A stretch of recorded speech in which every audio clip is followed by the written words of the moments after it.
thought he had a one-hit wonder. I thought it was gonna be done at the Panda. Oh shit, give it up, give it up. Woo, give it up. Give it up for yourselves, everybody looking good. Yeah. I'm sad as hell for real. I'm too old. Got a 6-year-old and I can't afford it. Give it up. She's a princess. This motherfucker said, "Mommy, please, can you buy me a ticket?" I said, "A ticket to what, baby?" She said, "A ticket to the rocket ship so that I can go to the moon and the sun." Bitch! Who do you think I am? I'm not her. I gave my life over to the Lord, and he sent me a 6-year-old. First of all, I got a 22-year-old and a 19-year-old, and then she just showed the fuck up, and I gotta feed her. Oh God, fuck this. These slippery ass dollar store shoes. I put some oil on these heels because I couldn't get my feet done before the show, Lord. So, God, I just want to say, anybody married in here? Give it up for marriage. How many years, girl? Turn up, girl. You sexy with them boots on. She gonna get pregnant tonight. I would get her pregnant tonight. How many years? How many? He said, cut that shit off. 2. I ain't gonna spoil it for y'all. Don't give it up. I've been married for damn, how many years? 19 years. Give it up for that, y'all. Ooh, yeah, 19 years. That's a long time. Putting up with somebody's bullshit. Fuck you. Fuck you. You fucked me up with these seeds. See, I know about the seeds. Separated in February. Give it up for freedom. Yes, God. Thank you. Oh my God, I'm so free and loose. Lord Jesus, I'm so free. I've never felt like a loose slave in my life. Jesus. So, I'm dating, right? Oh my God. Oh my, they doing stuff called sex.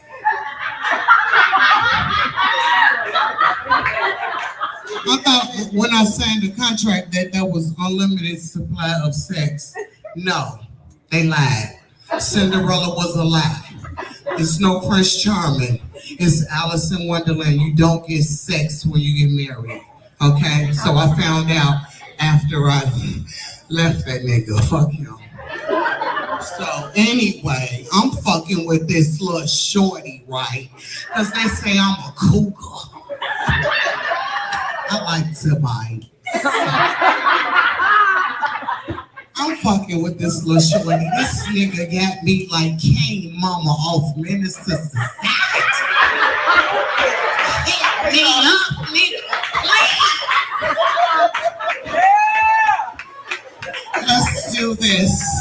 Let's do this. So I met my girlfriend today because I wanted his girl to have a girlfriend. I'm so happy to be single. Oh my God. Anyway, I was just playing. I ain't gonna give up to no girlfriend unless she gonna make my credit go up. If that bitch give me an 820, I swear to God, we go together. Anyway. Oh my dear Jesus. How many more minutes I got? Because they told me I only had 10. I don't want to always. I can't see the light. I got blinded at 6:30 when the sun was going down. I was driving towards the sun. Why don't they make windshields that transition like the glasses? They know motherfuckers can't see, especially the white folks. Give it up for the white folks, y'all. They be signing off on our checks and shit. Fuck them.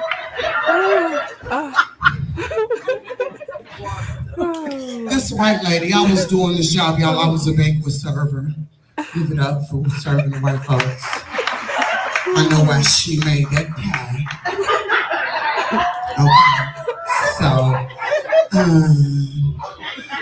this bitch gonna fire me. First of all, I want to say I had a new Prius and it went missing. So I called the police, and then they told me that my car had been repossessed because they said that the tow truck people said they was gonna be in the area. I was like, why the fuck y'all didn't call me and tell me they was in the motherfucking area? Y'all could have been like, fam, they in the area looking for your shit. You probably need to move around. They could have told me that shit. But anyway, this white bitch, she fucking gonna tell me that I was fired because I didn't let the entire staff know all my off days. Bitch, you hire temporaries. How I'm supposed to know who the fuck you hiring? So anyway, whatever. Fuck her. So I moved on, and so like. Good morning. Good morning. Good morning, everybody.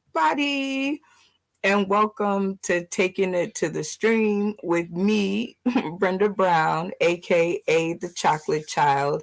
And I am up because I am on day number 12 of my birthday countdown. I cannot even tell y'all how excited I am about my birthday. I can't even I tried to figure it out in my head how to put through the screen how excited I am about this day. All my friends are coming into town to celebrate, and all my friends in town are wanting to celebrate with the people who are coming into town. And it is just going to be a big hoo-ha here in Las Vegas. So taking it to the stream, my new show, is a one-on-one with me and y'all. I don't get to do it often, right? Because there's always people on the screen and always people. I be missing comments. Y'all be just singing y'all hearts out, and I'm like, ooh, I'm concentrating on the people on the screen. All right, so these episodes are built specifically for y'all. Okay, so use the comment section over there. Use the comment section over there. Talk to me so I'm not here talking to myself. It would be awesome, awesome, awesome. And I am going to take you through the last couple of days since the last time I seen y'all, which was Wednesday at 9 a.m. Pacific Standard Time. I'm taking y'all through my time online since that day. So one of the things that I received was this video from comedian Mantrice. Y'all, man, if y'all out there with the venues over in Chicago, this one right here is a beast. Like, she is a beast on the mic, and she gonna sell tickets. Like, she's the complete package when it comes to comedy royalty, like kings and queens of comedy. Yes, ma'am. Hey, good morning, Angela Woods. Angie, comedian Angie is in the house. Good morning, my dear. It's always good to see you. Great episode last night. You don't know how great you actually did for the show, but Sauce in the City singles match game would never be the same without you. You are definitely one to tell it like it is. Aw, you are too excited. I'm proud of you. I know. I am overly excited. It's my birthday. It's like the only time I get to actually feel my own energy, right? Because 11 months out of the year, it's all about y'all. And I love y'all, every one of y'all. Anybody who tunes in for 3 seconds, 3 minutes, 3 hours, doesn't matter. I appreciate y'all. So, thank you for being proud of me, because I do need that.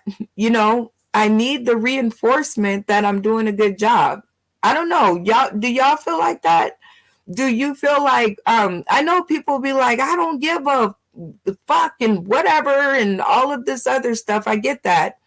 Um, but like, is there like a little piece in the back of your head that, you'd be like, it would be nice to hear, people to be proud of you and, to support what you're doing so you don't feel crazy?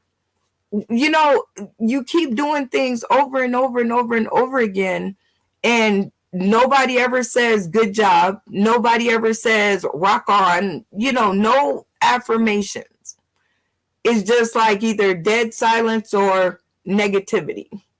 Do y'all need like positive reinforcement? It feels good. Like, I would think everybody would need that. So write it in the comments.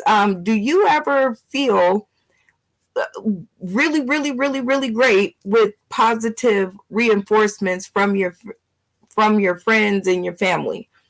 Like, and it's almost like for my family, I'm like, look, y'all got to like it or lump it, right? Because y'all are family. I am the me that I'm always going to be with you guys. With friends, it feels good when I know that I'm doing a good job. So with that being said, write down in the comments, good morning, Miss Angela. Let me know y'all in the house and where you're hailing from. Come on, man, trees. 33 more seconds. Life is good. I get to sell pussy now. And not tonight. But I'ma hold my stomach in, and y'all can find me on Instagram, Facebook. What's all the shit the young folks be on Snapchat selling pussy? I'm doing it all. Give it up. My name is comedian Man Trace. I love her. I love her. I love her. I love her. You guys have to get over there and actually see what she does. Comedian Mantreese or Mantreese Haran on Facebook. You heard all of her other tags. She's even Googleable. You guys can actually, Google her and she will come up. So let's get down to the brass tacks of it all. All right. So, first of all, watching the news this morning. I don't know if y'all watch the news, but I definitely watch the news a lot. Angela Woods. I really wish I could be there for your great day. It will be phenomenal. I get my accolades when needed. I don't need it. I know what I'm doing is for me. Woo! See? Praise up, dear Jesus. The accolades are always there when you give them to yourself. Absolutely. Because you know inside that what you're doing is for you. That's a good point. I'm gonna have to chew on that one. I'm gonna have to chew on that one. But I do, because I do feel good, because I know I'm doing it for myself and I like what I'm doing. But there are certain things that I'm doing that I do for others, right? So I know that I'm doing it for me. I know that it's going to benefit me one way or the other. However, when I'm doing something for someone, it's always cool when I hear them go, great job. That was cool. I like that. Keep doing that. I want you over here, or I want to take you over there, or I want to do this. So without those, I wouldn't know how to get better, right? Because if I don't hear all of the accolades, the feedback, the opinions, because we do have an opinionated troop over, at least on the West Coast. I haven't been anywhere else, but I know at least on the West Coast. Okay, listen.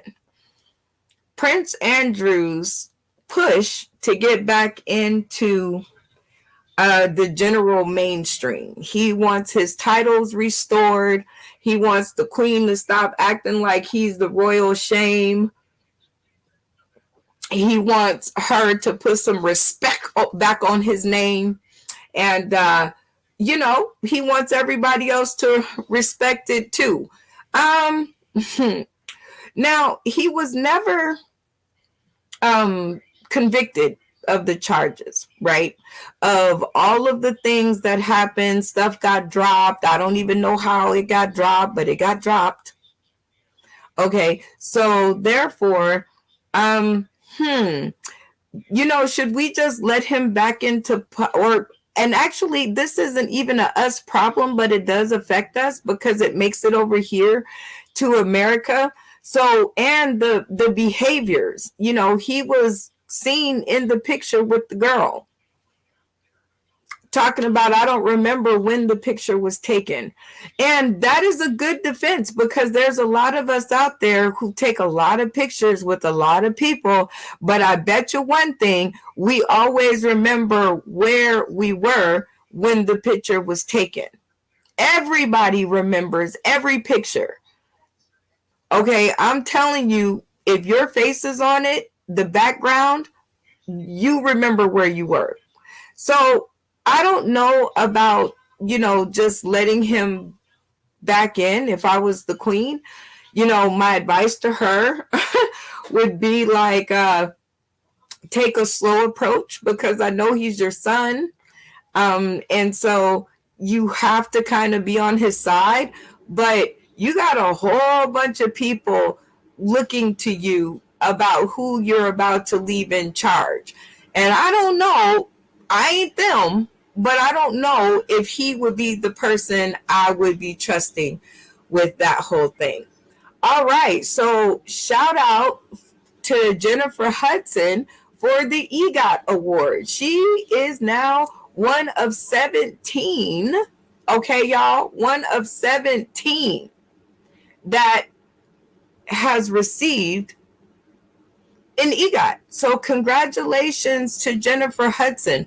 Man, I remember her audition on American Idol, right? I remember that. Like, it's been that long. I am dating myself, but I don't care because it's my birthday. It's my birthday. And we are going to have a good time. So congratulations and shout out to J Hud. See how I get birthday brain? Say the word birthday and it is Brenda's birthday all day long, all month long. I swear to God, I'm going to get back to everything else once June is done. But June is such a great month because I was born in it. But shout out and congratulations to Jennifer Hudson on the win. You go, girl. Keep climbing. Keep climbing.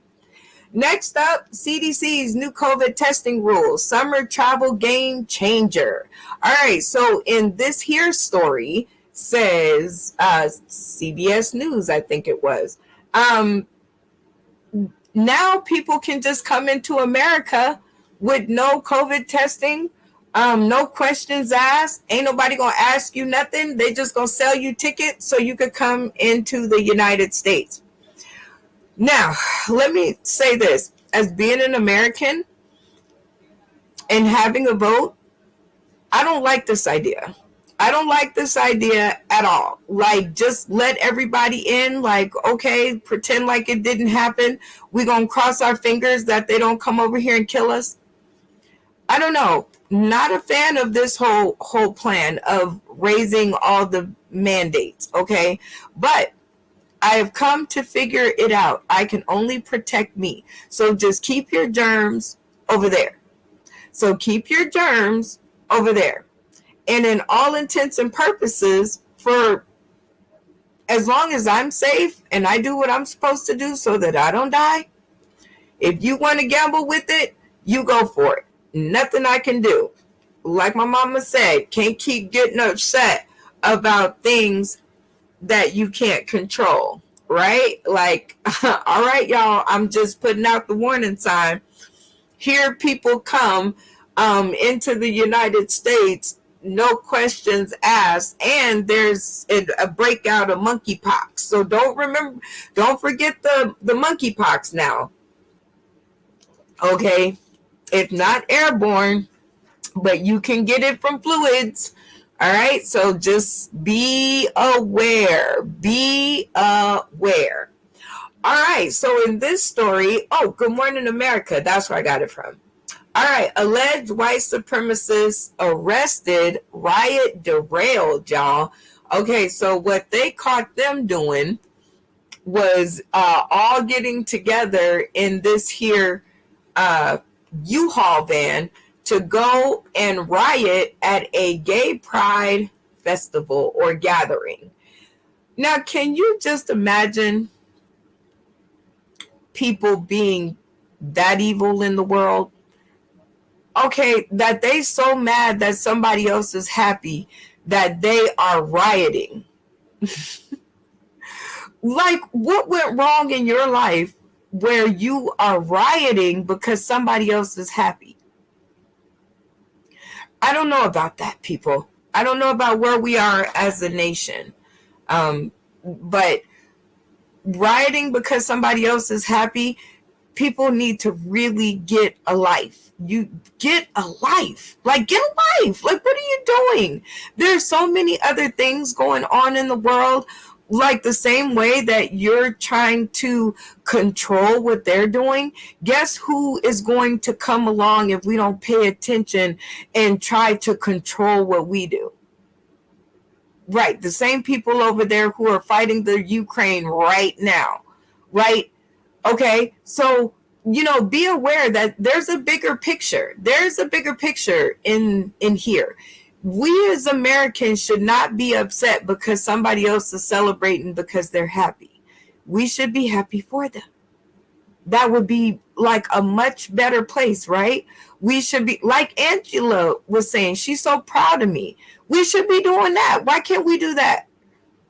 Like, why are you guys trying to, and not only are you having your opinions, but now you're trying to sneak in and hurt people. They're not bothering you. Is their happiness bothering you? Is because they're so happy that it's bothering you right now? Like, deep down inside, are you bothered? Like, get a life, people. Like, get it together and quit hurting people. All right, so Justin Bieber also made it to the news today. He was in the news because he has a health issue that caused him to cancel his upcoming tour dates. Yeah, that's it. I had to remember what the story was about. I just know that I like Justin Bieber. So that's why the story caught my attention, because I like Justin Bieber back from the baby, baby, baby, oh, back from those days. I love those. So prayers out to you, Justin Bieber. Me and my one person watching, we send prayers out to you. Hope you get back at it because, it was a certain flavor. The world needs you. Prayers to you, sir. And I'm glad that he's speaking out about his health issues, because it does cause you to take a look in the mirror. It does cause you to take a look in the mirror and decide, like, what am I doing with my life right now? Like, what am I doing with my life right now? Oh, ho, ho, ho.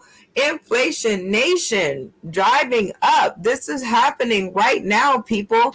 This inflation nation is going on like right now. Now, let me show you the areas where they say inflation is taking root. Oh no, this is another story. This is it. Is this it? This is it. Yeah, there we go. All right. So rent is up 26%, y'all. Groceries are up 12%. Eggs are up 32%. Meat, fish, and poultry are up 14%. This is causing the average American $341 a month. Okay, well, I, for all intents and purposes, it's still better than, dying of COVID. It's still better than dying of COVID, and it's still better than having somebody over there trying to take over the world and we're not helping. So I firmly believe that we should be not helping directly, because he said we weren't going to do that, and I'm holding Biden to that. Like, I don't care whatever the fuck else you do, I'm holding you to the fact that you said we weren't going to be over there physically, because that's crossing the line. Like, they're not in NATO. We need to concentrate on what this person is going to do, win, lose, or draw in the Ukraine, what their plans are to do. We need to focus on that, because right now, I think we're probably have done all, you know, we can do. We got our own problems over here. Insurrection, date, and people getting away with all kinds of weird stuff and all kinds of stuff happening. We got our own problems. So I, you know, I'll take the inflation. I'll take the higher gas prices. As long as y'all over there taking care of business, we as Americans can handle this. Now, don't let it get no worse. Now, don't let it do too much else. But again, I think we as Americans got it up until this point. Like we can roll up our sleeves a little bit and feel the pinch just a little bit. Things are hard now because of COVID, the war, and in Ukraine, the war in Ukraine. Let me finish that. And all of these kind of things going on here in the United States. People are fighting for their lives right now. People are fighting to not have, guns in schools or guns in people's hands that are incapable of dealing with them.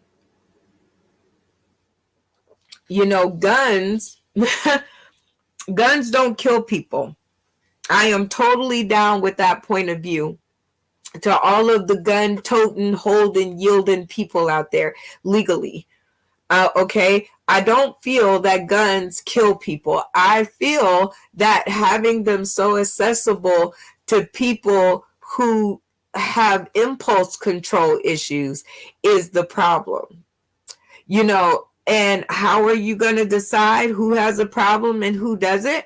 Well, that's what the testing is for, which is cool. But how about we just say no right now between 18 to 21, right? How about we just say no during that age so that we can make sure that, people have just a little bit more time to formulate a plan before you put a lethal weapon in their hands. Hey, that even rhymed. So that's that's good. It even rhymed. Hey y'all, just station ID. We are rolling through what I saw on the news today, and this is Taking It to the Stream with Brenda Brown, aka the Chocolate Child, because sometimes I see you guys out there Facebook beefing. Y'all be really Facebook beefing out there, okay? Y'all, sometimes I look at the posts and I read the things that you guys write to each other, and I'm like, you know what? I wonder if they would have that same opinion if they were like this, video to video. I wonder if they could have that same kind of energy behind the words that they write. And so every time that I see, or I post a question and I see the disagreement, I have created this show to give you guys my opinion, right? Like I don't write my opinion on my page because my page is not about me. It's about y'all. I like to hear what you think. I love to hear what people think. I've been asking questions since, I think it was like June 2017, when I created this Facebook page right here. So I've been having, asking people questions for that long. So now people have asked me my opinions on things, and when you ask a Black woman her opinion on things, she gonna give it to you, right? Because you asked me. So now that you asked me my opinion, I can give it to you. Something that people don't like is unsolicited opinions. But my opinion has been requested on all of these topics that I now have slides to prove, like this one. The bipartisan breakthrough Senate gun safety deal is on the table. I showed you guys this slide earlier because I think I was trying to jump ahead to show it to you. So the proposed gun legislation allowed juvenile records to be screened for buyers under age 21, expanding restrictions for those convicted of domestic violence, funding for red flag laws, school security, and mental health programs. Okay, so this is what is on the table. Put a comment on it. Put a comment on this if you think these rules will help. I don't know. Just put a comment on it. Like, I need to know, do you guys think for a second that that this is going to help? Instead of just raising the age limit, this is what they're proposing. So I want to hear your thoughts. I want y'all to weigh in. And while y'all are doing that, I am fishing for another video from another one of our funny friends, because I want to give y'all something to listen to while writing your thoughts down. I don't want you to miss nothing, and I don't want to miss nothing. And I want y'all to hear this song because I think it's so good. It's so good. I keep playing it like over and over and over again. I think like 3,000 of his views on this video is me playing this song because I like it. So shout out to Katash, who is a comedian extraordinaire. I mean, this one right here is so incredibly funny. Like it's totally crazy. And then he puts others on the stage that are equally funny. So let's listen to a little bit more comedy because, I want to make sure when y'all ask me, have I heard or seen something, I can tell you that I have heard or seen it. And this is why y'all are answering. Do you guys think these proposed gun legislations are going to actually make any kind of impact on the gun violence that's been going on? And here we go. Shout out to UBS and TV. How y'all doing? My name is Barry Jones, and my initials suck. That's why they call me OG. Because I'm older than Google. In some circles, they call me Triple OG. Because I'm old, I'm obscene, and right now I'm overjoyed. With a G. I'm overjoyed, man. Last week was Mother's Day, right?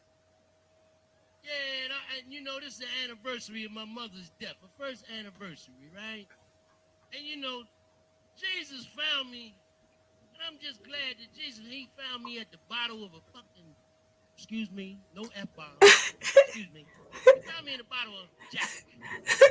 And he raised me up, and he said, So I stopped drinking for a week. I'm gonna tell you, I ain't no saint. I'm gonna give it to y'all real and everything like that. Any of you guys out here don't eat your girl's coochie? Always eat your girl's coochie. I'm telling you, because if you don't, a girlfriend might find yourself out back. I want y'all to know I'm old. How many of you people out here are over 30? Y'all some old asses. That's all I say. Look at me. You could be me when you get 60. You know what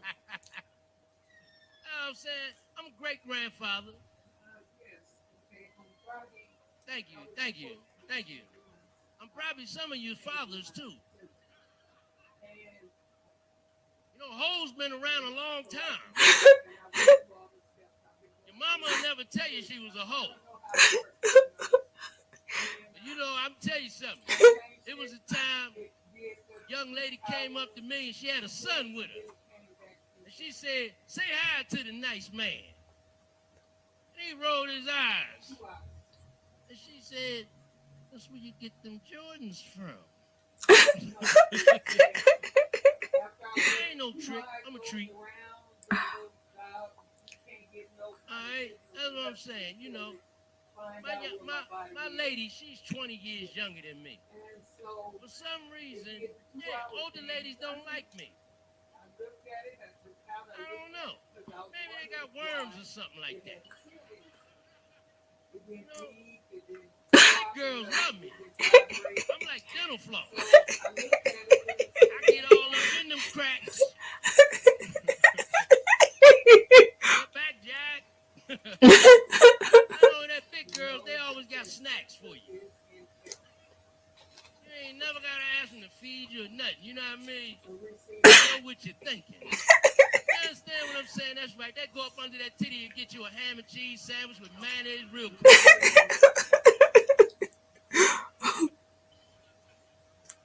And I just got one more thing to say. Any stinky coochies in the house tonight? I ain't no pimp, but I'm something like a pimp. And there's a market for that. Oh, Lord. You understand? Sour coochie. Look at here. My name's OG. Y'all been a pleasure, man. Oh my gosh. Yes, yes. That was a great performance by a friend of the show. He has been on the Sauce in the City stage and we loved him. We always thought that he was super duper funny. And I am glad to see that we were right. All right, so I asked you guys to put in the comments whether you think this stuff will help. And what I think is it is a great start.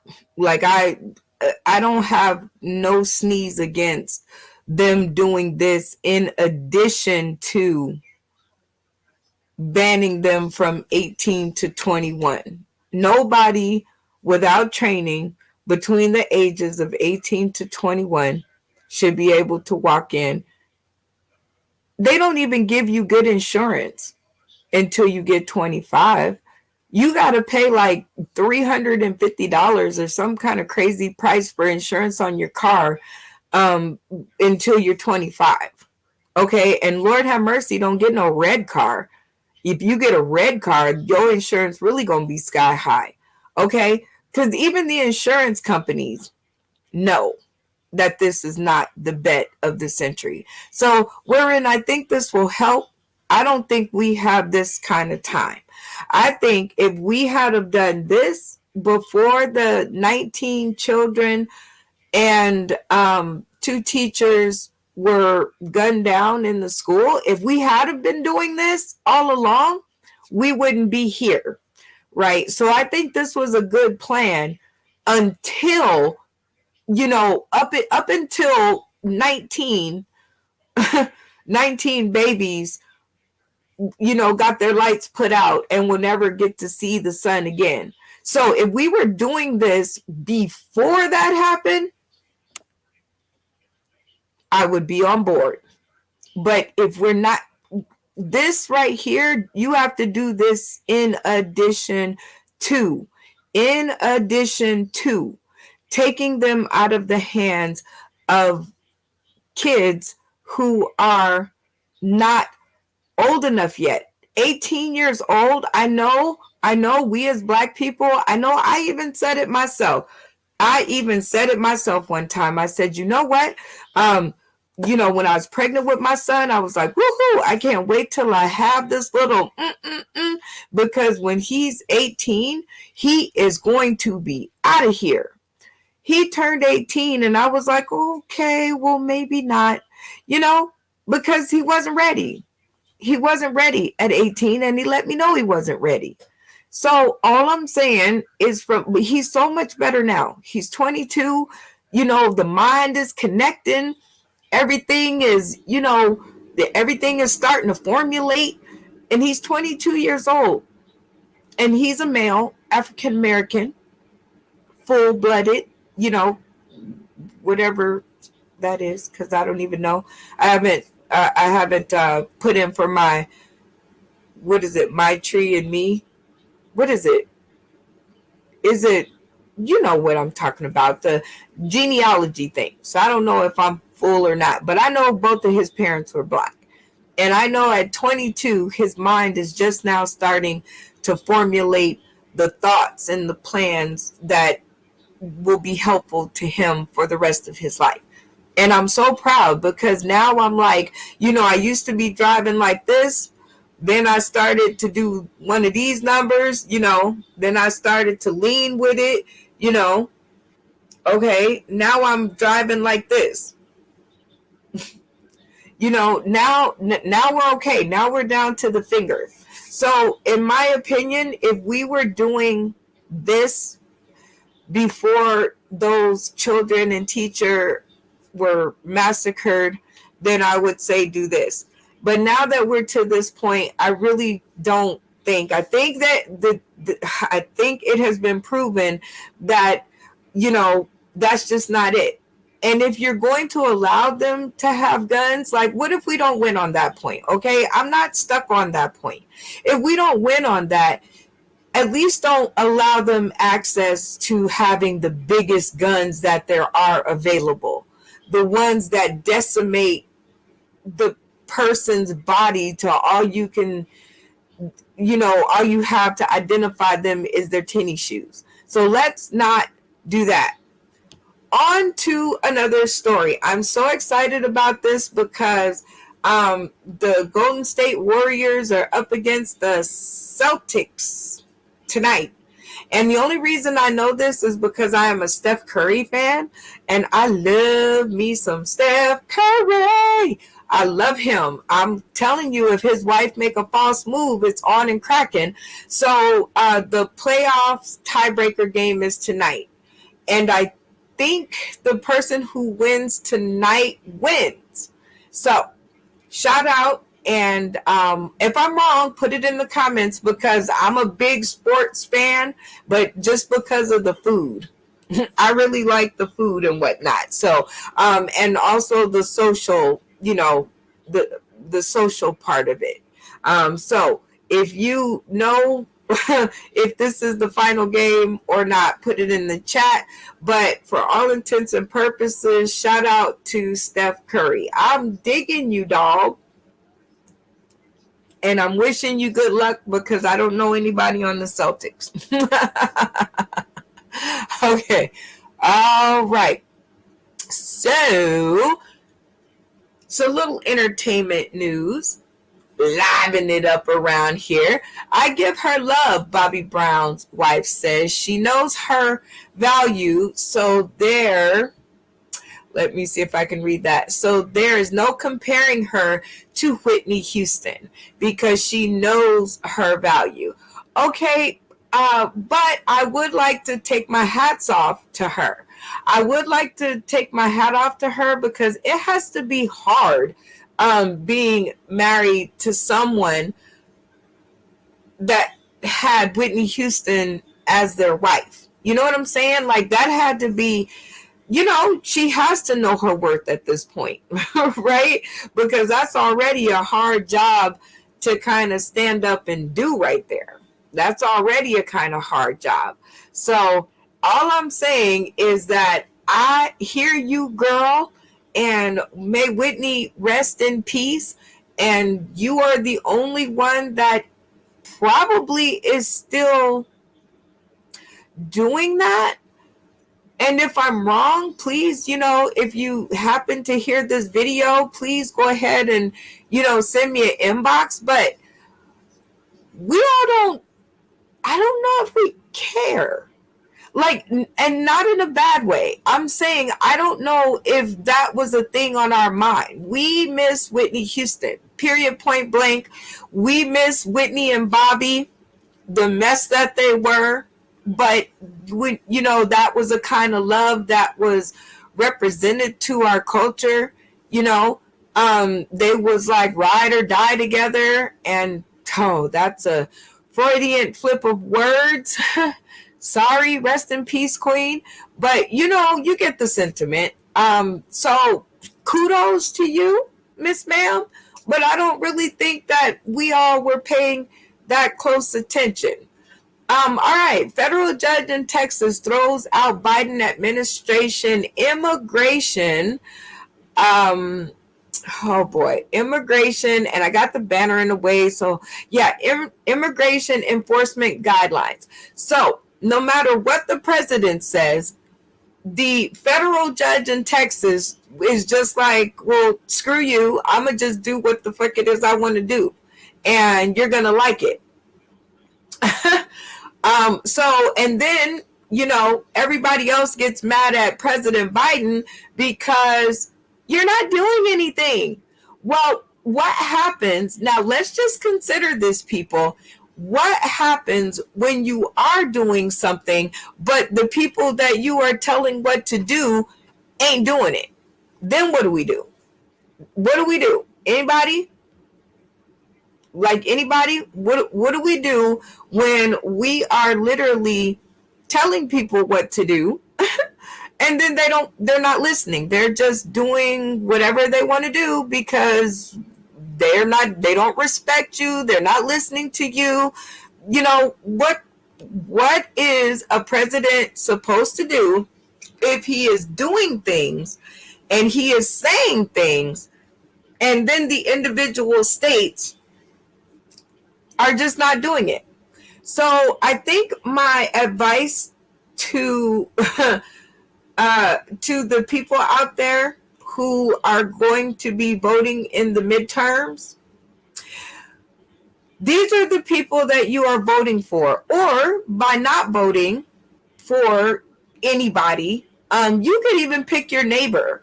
There are some people, if you just read down the list, if you feel that you don't want your vote to go to either one of the mainstream, you could just throw your vote in there for somebody, right? You could just, there's all these names. I actually looked at all the names for president, and you could just literally throw a dart and vote for someone. Okay, because what's going to happen is that vote is going to be one more, and that's going to make whoever receives it feel that much better about themselves and moving forward into maybe refining some things and running again. We need options, and the way that we get options is we vote for them. Yeah, only 3 people voted for them. There's only 4 people watching this show right now. But 4 people can make a difference because you guys are making a difference right now. So if everybody gave that person, whoever it is, because there's always a long list of people you could vote for. You have to look for it. They don't have enough money to put it in your face, right? Because with 4 people, if y'all even gave me $100 each, I wouldn't be able to afford to put myself in everybody's face. So you definitely have to come looking. You have to come looking for me and the information or anything that I'm saying, right? So why don't you vote for them? Okay. If you have a neighbor they was talking about running for president or running for government or councilman or whatever, because nowadays anybody can do it. Okay, so if that's not what number 45 taught you, he definitely taught me that. Shout out to Lisa Wood. Hello, girlfriend. I done told you, girl. But anywho, we are talking about this voting thing. If you guys keep not voting, you're just going to keep letting them get in. And they're going to keep just ignoring whoever we voted for president. They're going to keep ignoring it. So that's how the system remains broken, because we keep ignoring, right, the other stuff, the local votes, and waiting to vote for the president because we seem to think that the president has all the power. Even though in this last couple of years, we see that we, the people, if we're not careful, our power will be revoked. They will overtake the Capitol and nobody will do a damn thing about it. And next thing you know, we got more problems than y'all think. I already know we got problems now, but we're going to have way more problems than y'all think if every one of you doesn't jump through the hoop to vote. It's that important. Why do you think they're making it so hard for you to vote? If it wasn't so important, do you think they'd be making it so hard? I mean, like, think about it. They put alcohol, guns, what else? Brothels, porn sites, all kinds of things in the African American neighborhoods because they want us to have it, because it will destroy us, right? It destroys us. Drugs, that was also one. But I forget it because I be trying to be away from drugs. But anywho, they put all of this stuff in our neighborhoods for easy access because they want us to have it. So now they are trying to make it so difficult for us to vote. You have to know that it's good for you. Nobody would be fighting. Okay, I shouldn't say nobody because we all know what they look like. I love my white friends. I love y'all. I love y'all because I know y'all love me. But the people that I'm talking about are all white. Okay. If you looked at who was all on the board for Uvalde. I just remember that part. If you look at all the governors and all the senators and all the everybody who was up on the podium crying for the families of the people that got shot up, they were all white. But did you notice that all the kids who were killed and the teachers were not? They were all something else. So how does the school look one way and the whole complete government of the city or of the state look a whole different way? How is that possible that there was not one cross? There was not one cross in that. How was that possible? That everybody at that school, 19 of them, 2 teachers, how is it that the government of their state did not reflect them? So I'm just saying, please vote. Like Lisa Wood says, please vote. Do that much for yourself. I don't care if you vote for, the person down the street working at the local barber shop. Here in Las Vegas, Nevada, we have a barber owner. He started out as a barber owner and created like one of the most, equitable African-American owned brands here in Nevada. And now he's running for, I believe, the mayor. Yep, Mayor Twix Taylor of North Las Vegas. So shout out to him. And I actually took my son there once to get his haircut. Just someone that I've known all my life because I grew up here. So please vote.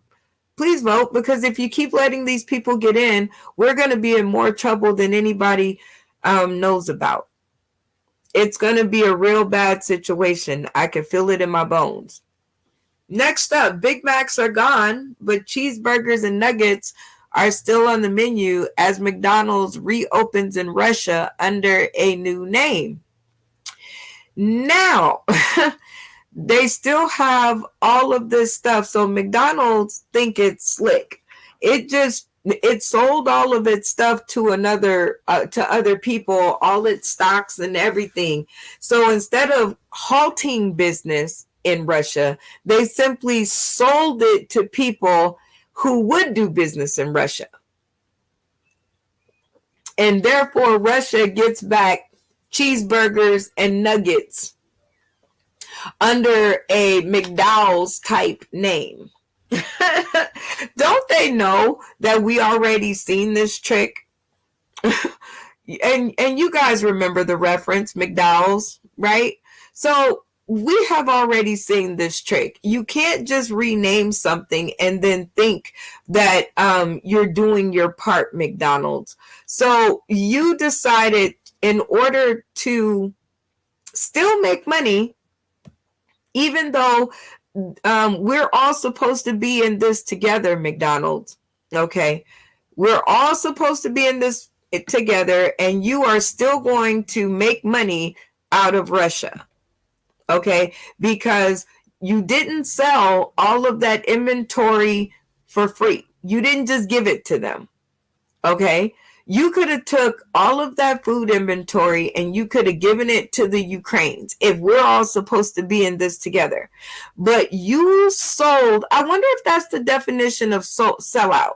McDonald's, y'all sold out.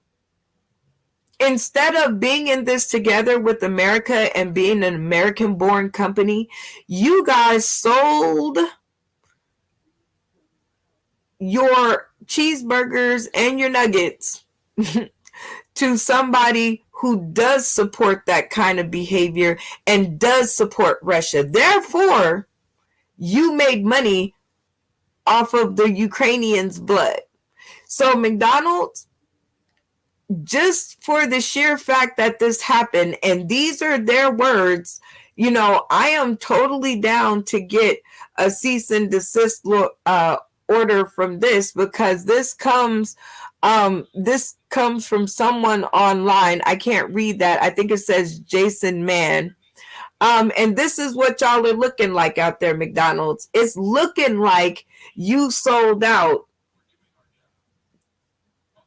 to the Russia. Y'all know I'm old. The Russia. All I'm saying is, where there's smoke, there's usually fire. All right, y'all. You guys can weigh in, y'all, a 21 question conversation today. And this is the one we were supposed to be doing at 9 a.m. this morning, but we generally do them on every Monday at 9 a.m. So you guys can tune in and you guys can see different comedians and business owners and filmmakers and casting directors and venue owners. And I think I already said that because I'd be so excited when they come on. But yeah, you could see a lot of amazing people on the show and watch me hurl 21 random questions at them and get to know them and what they do a little better. And in this slide, how do you like your eggs? It's still the morning time for me. How do you like your eggs? I think that's poached. I don't know how I feel about poached eggs. I mean, they don't look incredibly edible like it's supposed to be, like the incredible edible egg. They don't look like that. Like, poached eggs don't look that way. So then you got the scrambled, which I do love. I love a good scrambled egg with a nice, any kind of cheese. I don't even care what kind of cheese. Just put some cheese on it. And then you have definitely the deviled egg, which is a party favorite. It's my favorite. I love a good deviled egg for the party. And then you have, what is that, egg over easy? And I like them like that. I know. I like them like that. I like them a little runny. I like them a little runny, like in a piece of toast. They got to be a little bit more done than that one in the photo. Like this one, that one right there by my face. They got to be a little bit more done than that. But I still like it where it has like a nice egg yolk and it drips down onto the piece of toast. I got my own stomach growling. Okay, because I really can't cook, but I can cook a bird's in the nest. So I think the way I like my eggs, I think the way I like them best is the deviled eggs are so good though. And I always eat them all up at the family reunion or anything that I'm at. I eat them all up. So But every time I cook breakfast, oh man, that's a hard decision. Okay. Scrambled.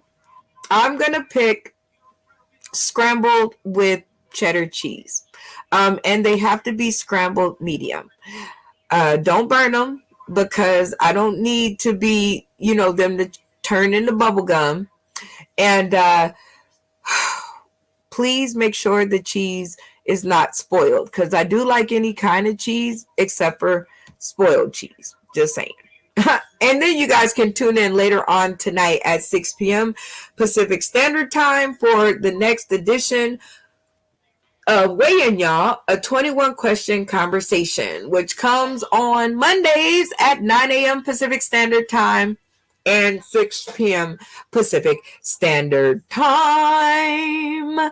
I love breaking up a good mess with a good game or a good question. How about this? Is having a healthy sex life overrated in marriage? There's so many other things to worry about in marriage that you would think that having a healthy quote unquote sex life is on the top of the list, right? Because you got to worry about surviving. You got to worry about rent and kids and marriage and work and fun. Don't forget the fun. And if you are laying in the bed having sex, I mean, depending on who you're talking to, that's kind of fun. But I don't know. Is having a healthy sex life like overrated? Like, do people put too much emphasis on it in a marriage, which happens to crumble things? So, I don't know. I think I'm trying to figure out how to do everything else. Salmonella waiting to happen. Oh, you're talking about the eggs over easy, Lisa? Probably salmonella waiting to happen, but I cook mine a little bit further than that. It just be a little bit further than that. But you're right about that. And the way the food chain is working right now, I make sure I scramble them now because I don't need nothing else to happen, and I need the heat to kill whatever it is. Love my single life sex life. You love your single life sex life? Okay. Well, I don't really have one. So I don't have a single life sex life. I don't even know if I would want one. But I would like to make a correction. I was looking around in Facebook in my memories the other day, and I figured out that it's been 6 years, not 7 years. So this will be the 7th year. Or, I'll be in my 7 years. Yep. Of celibacy. 7. So all I'm saying is I think it's overrated, but I'm open to, being shown that I'm wrong. How about that? I'm open to being shown that I'm wrong. But I think at current, it's overrated because it's been this many. This many. So, oh man, that's not going to look good. Oh, well, I guess it does, right? Right there. Okay, anyway, all I'm saying is I think it is a bit overrated. I think everybody should probably, take stock in who you're married to. And, they're not just a piece of meat.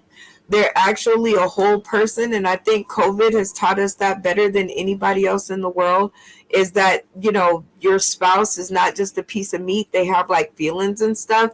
So I think, once you take care of all of that, then the sex should come right away.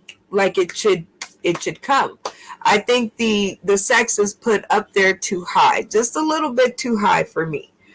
I'm more of a let's take care of everything else kind of girl, and then the sex will happen. Because if all your bills are paid for, you feel a lot more sexier. If all of you're full, you've eaten a great meal, you feel a little sexier. Oh Lord, don't let him get you a gift because you really feeling sexy.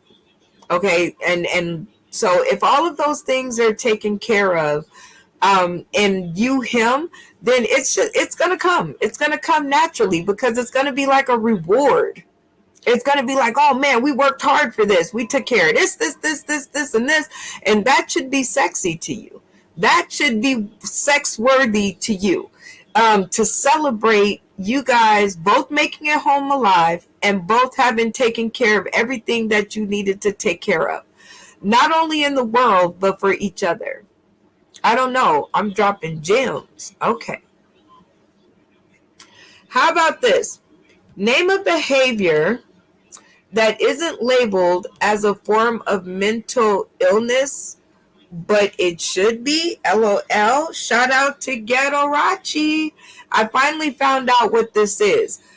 This is a show. You guys can find it over on YouTube, spelled just the way that it's spelled. You can also find him over on IG. But he has, and I think he has the longest streak in creating interactive memes. That's what I'm going to call it. He has the longest history of creating interactive memes. And this is just another one that he created. And I felt like, oh my God, like, okay, that's super dope. I like this question because it allows me to find another video. It allows me to find another video while you guys answer the question. And this video hails from a comedian who is coming here live in Las Vegas on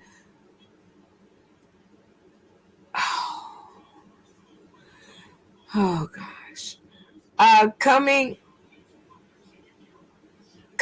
here to Vegas on June 24th to dazzle and kick up our funny bones. So let's get into one of his videos. I'm sure you guys will not be disappointed at the hilarity that it is.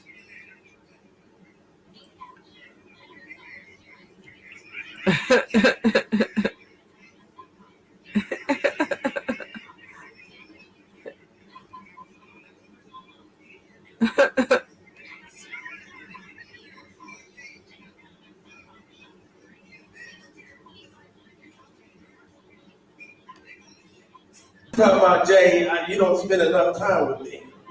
Okay, I'm here like, it me and comes. my wife got a cleaning company we run.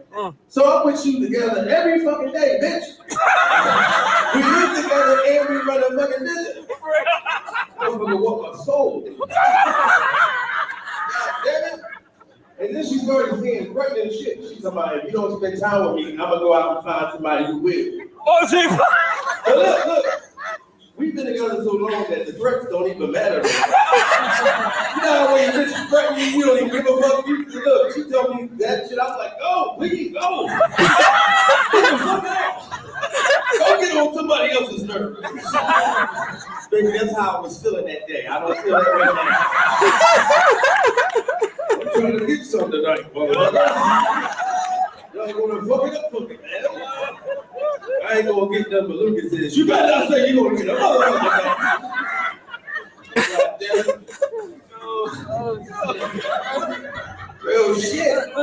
You know, but I got my family with me, man, and I got my dad with me, guys. That's my dad right there. I told him I had some shit with him too. You know, my dad, man, he's a great, great father, man, and he takes good care of himself. You know what I mean? My dad will be 61 next week. Next week he'll be 61. And the wonderful shit about him is, his woman is 36. That's a damn motherfucker, right? My dad gives me hope. Hey, if my marriage failed, I'd be like, oh shit, this means when I turn 61, I fuck around and have a bitch in her late 20s. So he gives me hope. But I'm not going for that. I'm a jealous motherfucker. So that shit wouldn't work for me. I'm telling you, if I was 61 and my girl was 20 years younger than me, and I got 2 sons, I think I'd be doing jealous shit. That wouldn't work. Like, my shit comes say, this son is so funny. He's so handsome. Like, what the fuck is you saying? If you want to fuck him or something? He looks just like, what the fuck he look like me for? That's your child. I don't give a fuck. You trying to fuck my son? So I think too jealous to handle that. You know, but he's an amazing guy. So listen, I'm gonna be honest Name a with you behavior guys. that isn't labeled as a form of mental illness, but you feel like it should be. I used to be a drunk motherfucker. I used to get bars from everywhere. I'm saying this is why I quit. I finally said, fuck it, I'll hit rock bottom. I got bars from 3 establishments in like less than 3 hours. I was walking in bars and forgetting. Like, I walked in one bar with a bottle of Hennessy and opened that motherfucker. Right while in front of the lady said, look, you gotta get the fuck out. So I knew I was fucking up. You know how when the bartender stops serving you, no matter how much you tipping them? That lady said, look, we don't want to serve him no more. He gets no more drink. I said, bitch, I just gave you $125. You better turn my shit back on.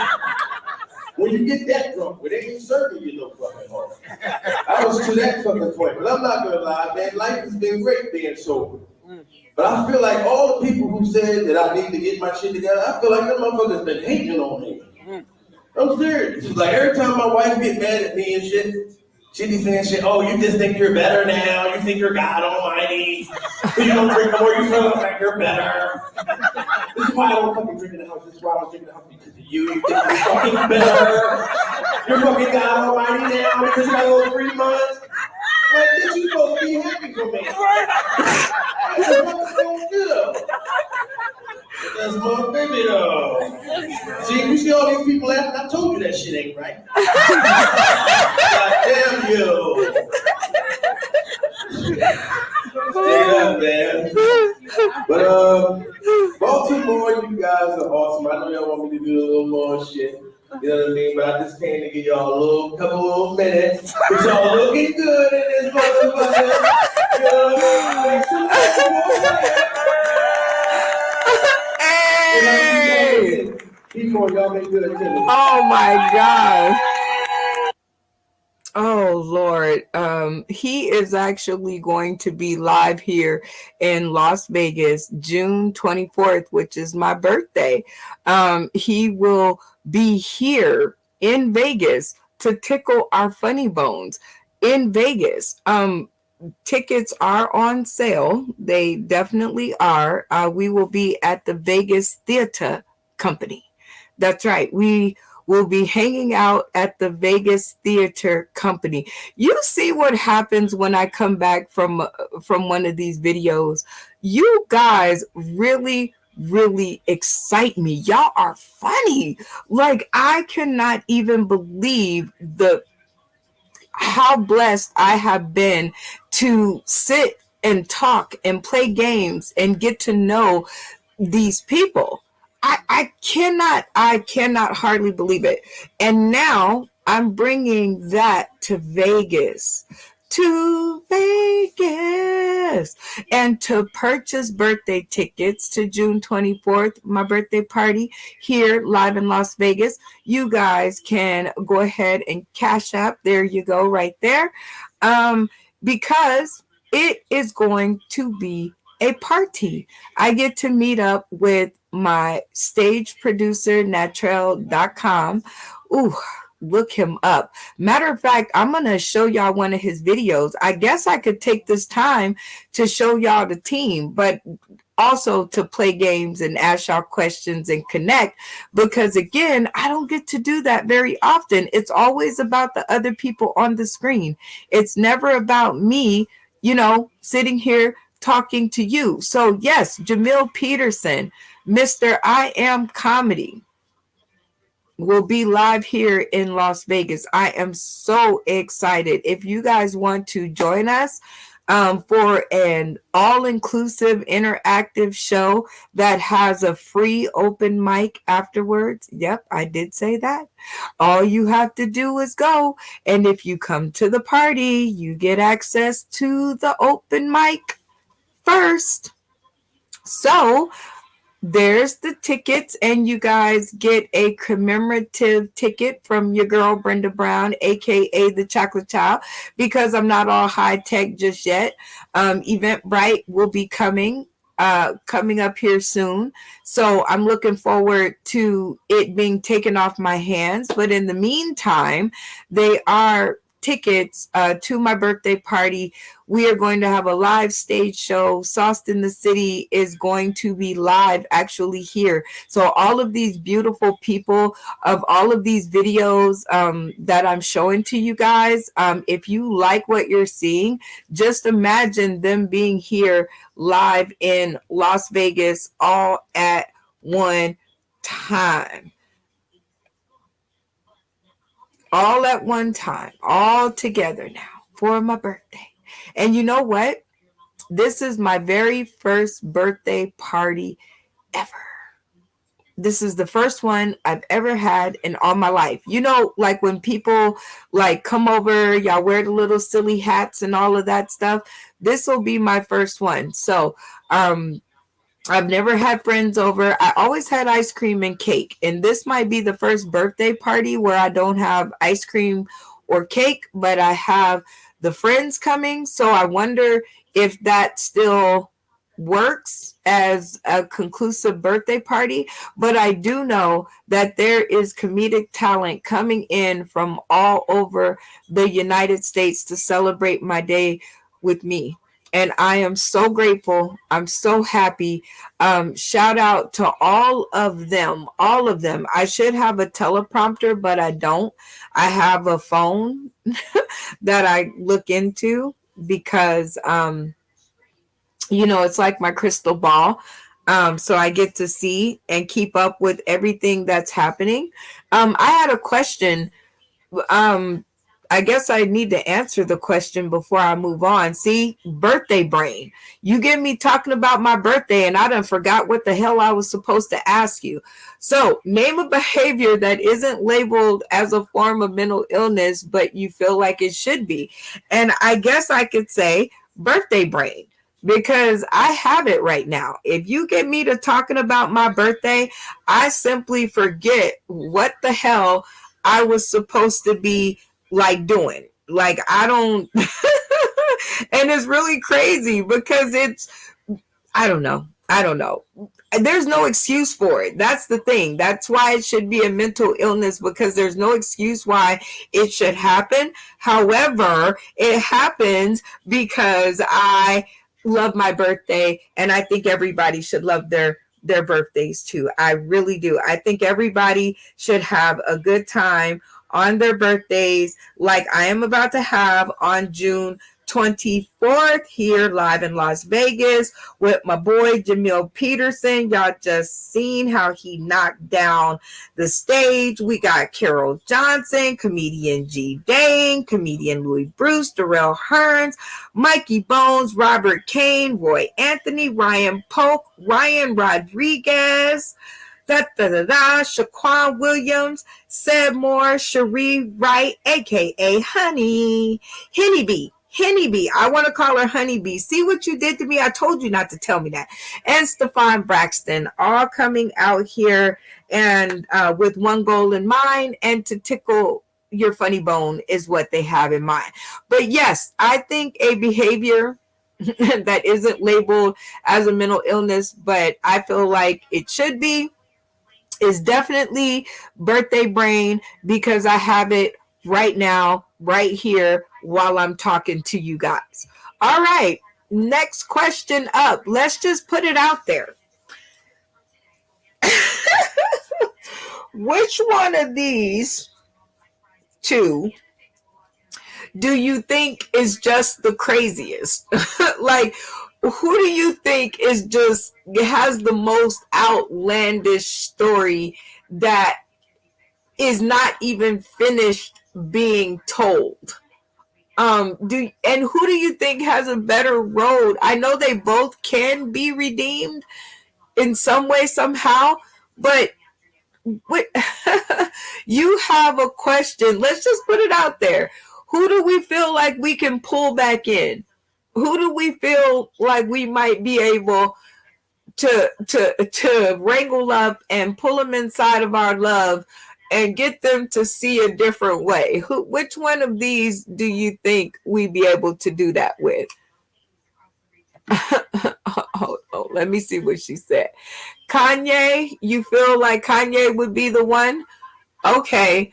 I guess you're right. Yeah, I guess Kanye would be the one that with the last redeemable factor that I can figure out, because R. Kelly, I think he's just too far gone. I don't even think our love can revive his, career. I think Kanye isn't that far gone yet, but I think if we keep ignoring it and the people around him keep ignoring it, it's going to get really bad, because that Kardashian putty, she done put it on him. She done put it on him.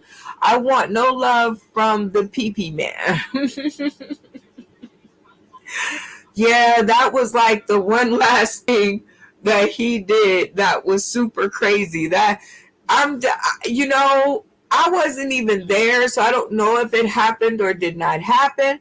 But I do know this, even at the thought that it could have happened, even at the thought that you could have been the one to do this, I'm just saying, yeah, R. Kelly, I think you need to get it together, my mans. I don't think that should, yeah. I think Kanye definitely has the redeeming quality. I would definitely go with Kanye. All right, how about this? If you were offered the choice to know for sure, now for sure,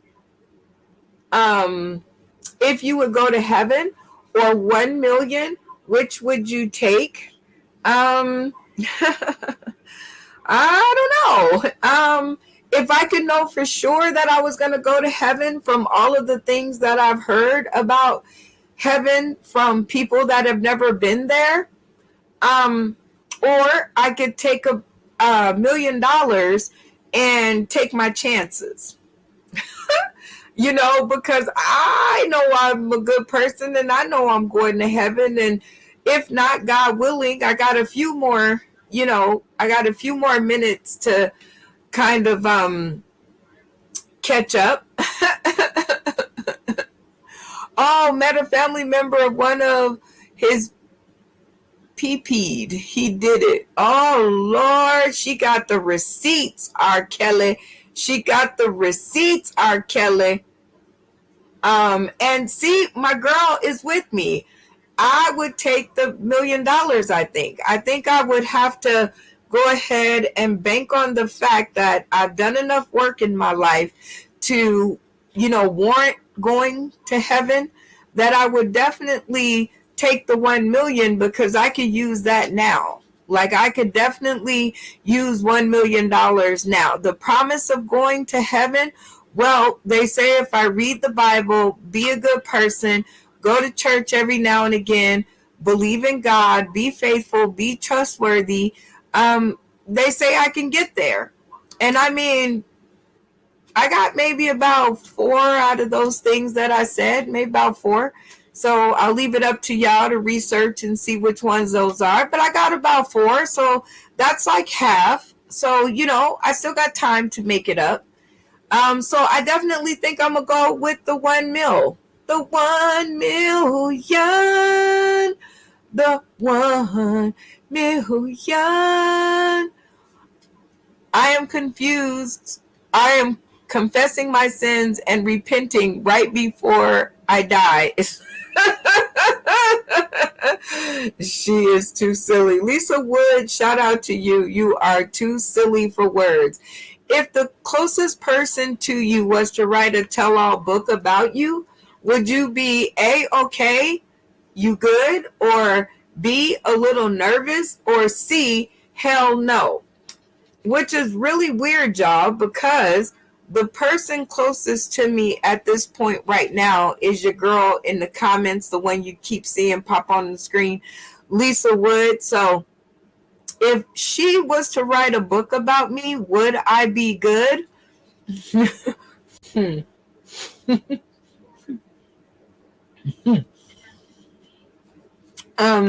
Well, let's put it to the test. Lisa Wood, I think I I'm a little nervous. I'd be a little nervous because I know she's going to tell y'all like it is. Like, I know she's going to, I'm good. I'd be good. Okay. I'm still a little nervous because I know she's going to tell y'all how it is. And I never tell her what to tell people or what not to tell people. Because y'all know some things are under best friend bond. Some things are under, if you're my bestie, there are some things you got to keep to yourself. But if you were to write a tell-all book, some of the things that would be in that book, I know I'd be like, ooh, okay, wait, I wasn't ready for that one. Ooh. It would be the ooh, ouchie, ooh. Because, her and I have been through some times. We've done been through some things. And I ain't going to say that I have always behaved appropriately, but I've always behaved accordingly. I've always behaved according to the situation that was put in front of me. So it might not have always been right all the time, but it was right for the way I felt at the moment, because I am a big believer in, making sure that to keep a project on track, you do what you already set up to do. And if people weren't listening, or if they had, some kind of misunderstanding and they didn't come to you, then that's their problem. My job is to stay on track and to create the show.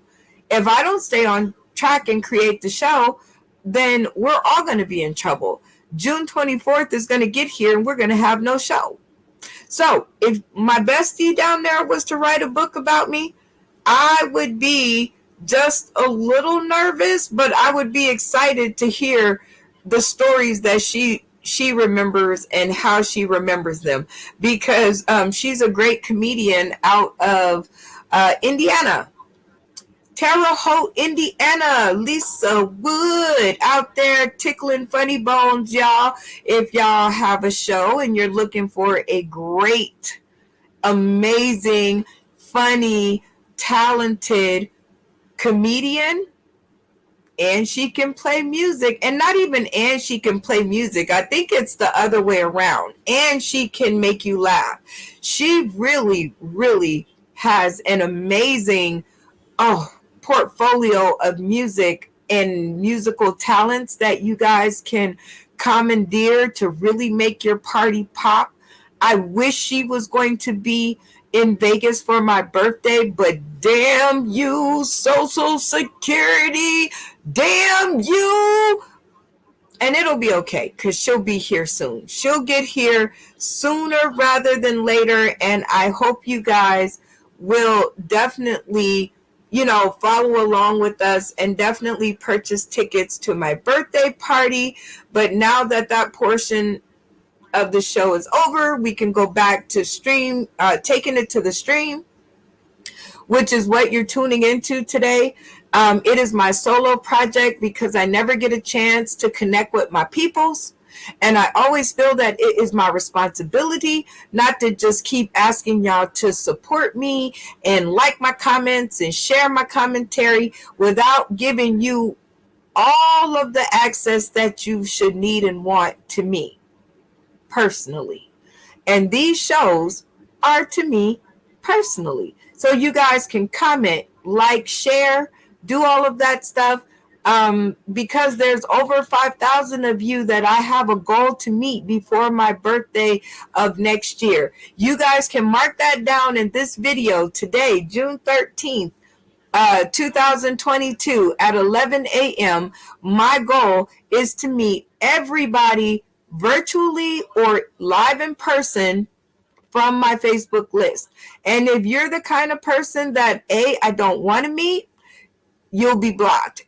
2, you don't want to meet me, you will be blocked. 3, have no aspirations of meeting anybody in particular ever. We can still be friends because we can meet up virtually. Because I get it. I'm not a big fan of in-person meetings. I would much rather prefer it virtually. So I'm with you. But that is my goal, is to link up with all of you because I want to get to know you guys. You guys are my world. I know they say it's just social media, but to me, you guys are my world. Like, you guys are my friends. You make me laugh. You keep me company. You keep me thinking about things. You keep me going. You keep me doing things that I would have never thought to do if I didn't have amazing people like you guys to do it for.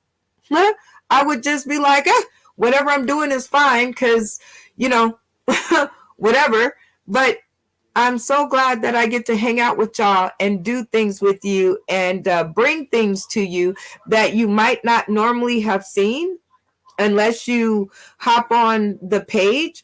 But I love asking y'all questions.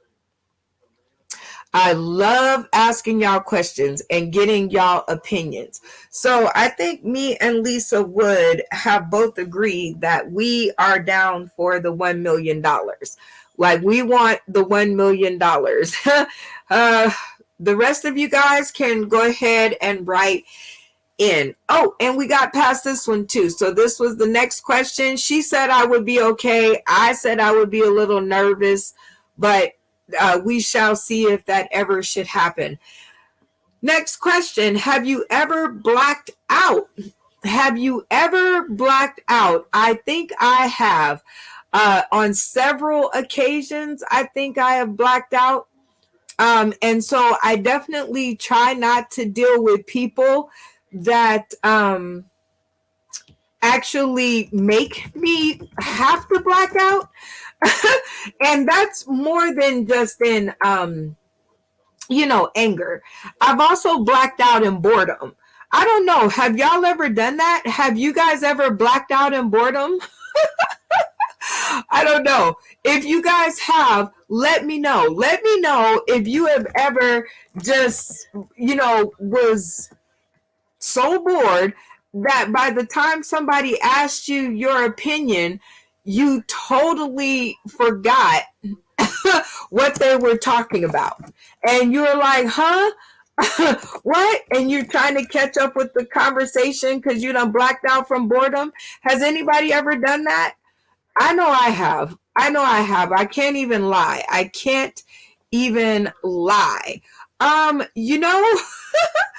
Oh, hey, I'm digging it. Oh, I love it. I love it. So before I black out from boredom, or before I allow anybody to black out from boredom from being around me, I slip in one of my funny friends. Okay, I slip in one of the funny friends. So while you guys are writing your comments in the comment section, I told you guys I'm supposed to watch these videos anyhow. This is one that I needed to find because I am going to actually submit this, or actually this is the one that I submitted to the Classic Jewel. This is the one that I actually submitted to the Classic Jewel because I want to take Sauced in the City singles match game, first date night comedy inside of one of the establishments here after my birthday. So if you guys wanted to come to Vegas but couldn't get your tickets in time and you want to come again, we will be hosting it all over again in July 24th, come hell or high water. And I don't know where or when or why or how we're going to do it, but I know we will be doing it. So definitely answer this question. Have you ever blocked out? And enjoy the reason why I'm always so excited about us in Vegas and all the friends that I know. Shout out to Charlie Mack, the dawn of comedy.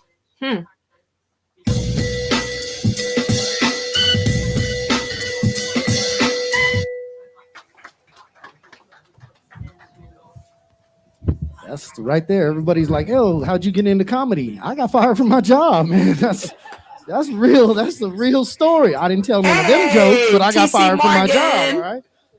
Yeah, you go from law enforcement to jokes. All right. Next up here. Oh yes, we back to our original.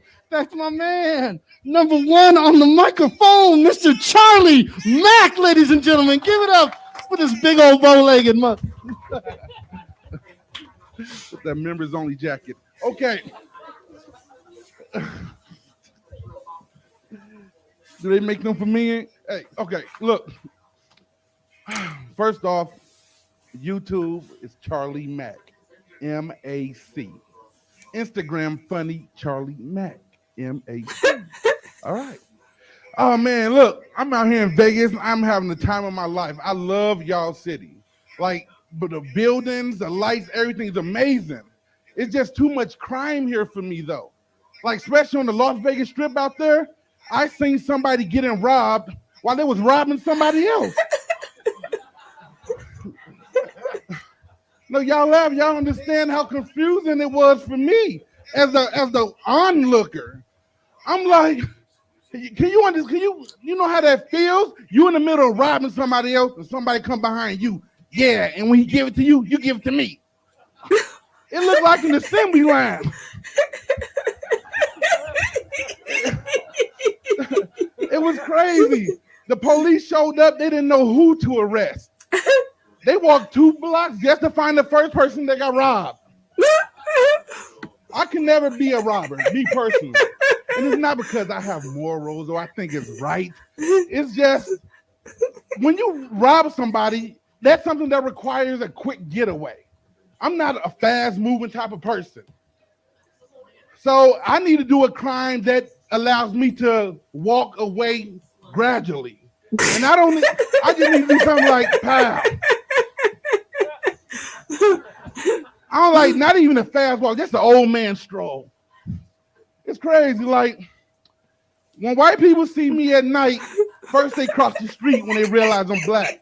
Soon they see how big I am, they cross right back over. Honey, just stay out of arm's reach. They're not worried about me. And it's like, can y'all shut up? Let me talk. Look, I tried to lose weight. I really did. But it's hard. You know how out of shape you have to be to get worn out doing this?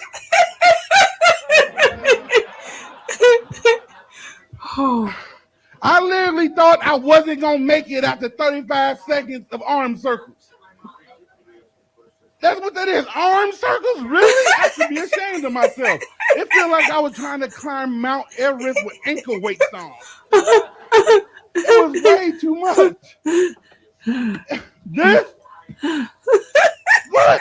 Well, it should be out of shame. But it's crazy. Like, I try. I do what I can, but it just doesn't seem like it works for me. Like, for real. Arm circle. Oh, my goodness. So, anyway, if you don't, like, I realized I was fat last week. Now, I blame my family and friends because they seen me getting fat. You seen it. I'm on the outside looking in, but you seen me turning into a Macy's Day holiday balloon. You seen it. Like I said, I found out I was fat on Tuesday because I ordered some Chinese food and they charged me a catering fee. Serious, the delivery driver thought he was coming to a banquet.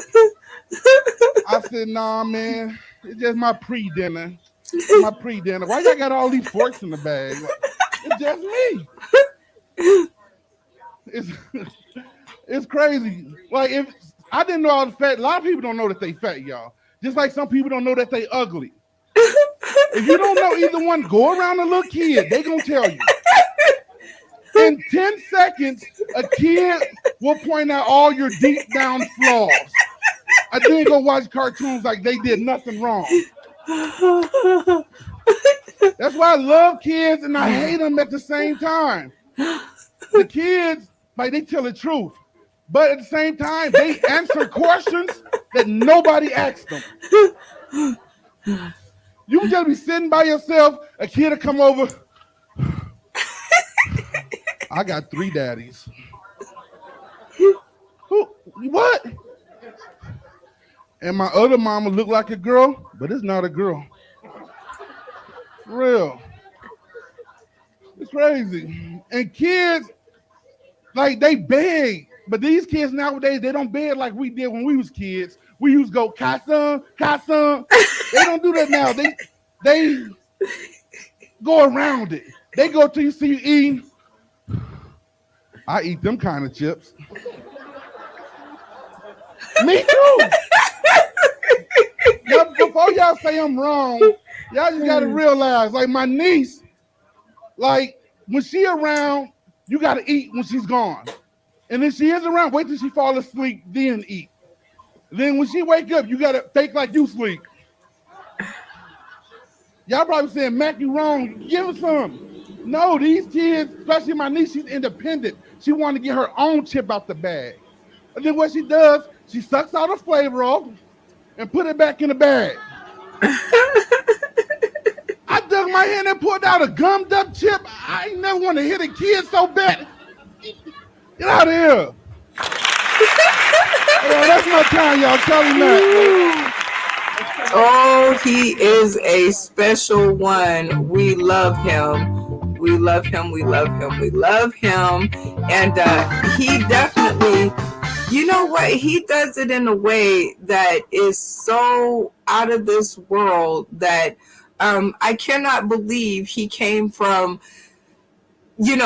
doing our show in a car on the side of the road, like, and he made the trip all the way to Vegas to do that show. So what you guys are just watching was the last time that we the time before last, so that would be January 2020. No, wrong date. December 6th, 2020. See, it's getting so far beyond. I need a new date. So June 24th, that is what our plans are to do again. And from June 24th on out, we plan to do that exact same thing. I think we broke the mold for having comedians here in Las Vegas on that show. I think we had 17 in all. So it was a beautiful show. It was funny. Robert Kane. Oh my gosh, Lisa Wood was here. I actually got to meet my bestie in person. And so it ain't a love affair online, y'all, just so you know. I got to actually get a hug from her and put my hands around her neck and tell her how much I appreciated her being in Vegas. It was a really great time. Charlie Mack, as you could see, man, TC Morgan, Captain TC. So yeah, all of us were in the city, and man, Vegas had just never seen anything like it. I think we blew the roof off this sucker when we were all out here. It was really something to see and experience. So as far as having ever blacked out, see, I remembered the question, so I didn't have to go back. But yes, I have blacked out before, in anger, in passion, in also in boredom. So all of those are blackoutable moments. So I try to keep myself high on all of those levels. I try to keep them up there so that I don't have no more blackouts, because it is a weird thing that you go through. And so I don't like it because I can't control myself. And if I can't control myself, then it is really going to be bad on somebody. I can't control myself. All right, next question. What is something that you used to love to do but haven't done in forever? Um, Man, there's a lot of things that I haven't done. The obvious being the obvious definitely being sex. So that's number one, and I do miss it, but with all the heebie jeebies and things going on out there in the world, I just don't feel comfortable, or I haven't found someone that made me feel like fuck it all, because I don't think you ever really feel comfortable after it's been so long. But I have not met a person that's made me go, fuck it all, fuck all 6 years. I am ready to go. I am ready to do it. So that's one thing. Dancing is something that I haven't done in a long time that I miss doing. We used to have so many nightclubs here. Regular nightclubs. And when I say regular, maybe I should say neighborhood nightclubs, because now they're all on the Las Vegas Strip. All of our nightclubs are on the Las Vegas Strip, and they cost like $50, $100 to get in. Ain't nobody doing that. Ain't nobody doing that except for the people who come here to party. They are doing it. That's why they keep doing it. So what we have decided to do is we have decided to take some of that fun and put it into my birthday show. My birthday show. It's going to be my birthday. It's going to be my birthday in 12 days, y'all. In 12 days, it's my birthday. And every time that I say that, I can change it to say to purchase birthday tickets to June 24th. There's the Cash App information. Tickets are $25 each, and they are $30 for two people, a match, because we want you to be able to bring your friend, because it is going to be a hell of a date night, and you need to bring somebody. It is going to be one of those parties that is a date night where you want to take your first date, where you want to be like, come on over. We trying to make up for lost time. I haven't danced in forever. And so at my party, I am going to make sure that I am dancing. I am going to have the DJ extraordinaire, DJ Pharaoh, in the building. And Natrel.com. We're going to have live music, live performances, live people, live comedy. It's going to be a whole lot of living going on over there, y'all.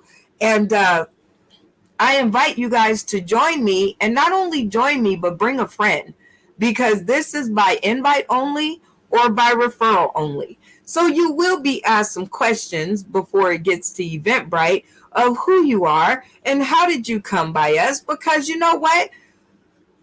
Not everybody is there to celebrate my birthday. And I want to make sure that everybody who is there to celebrate my day.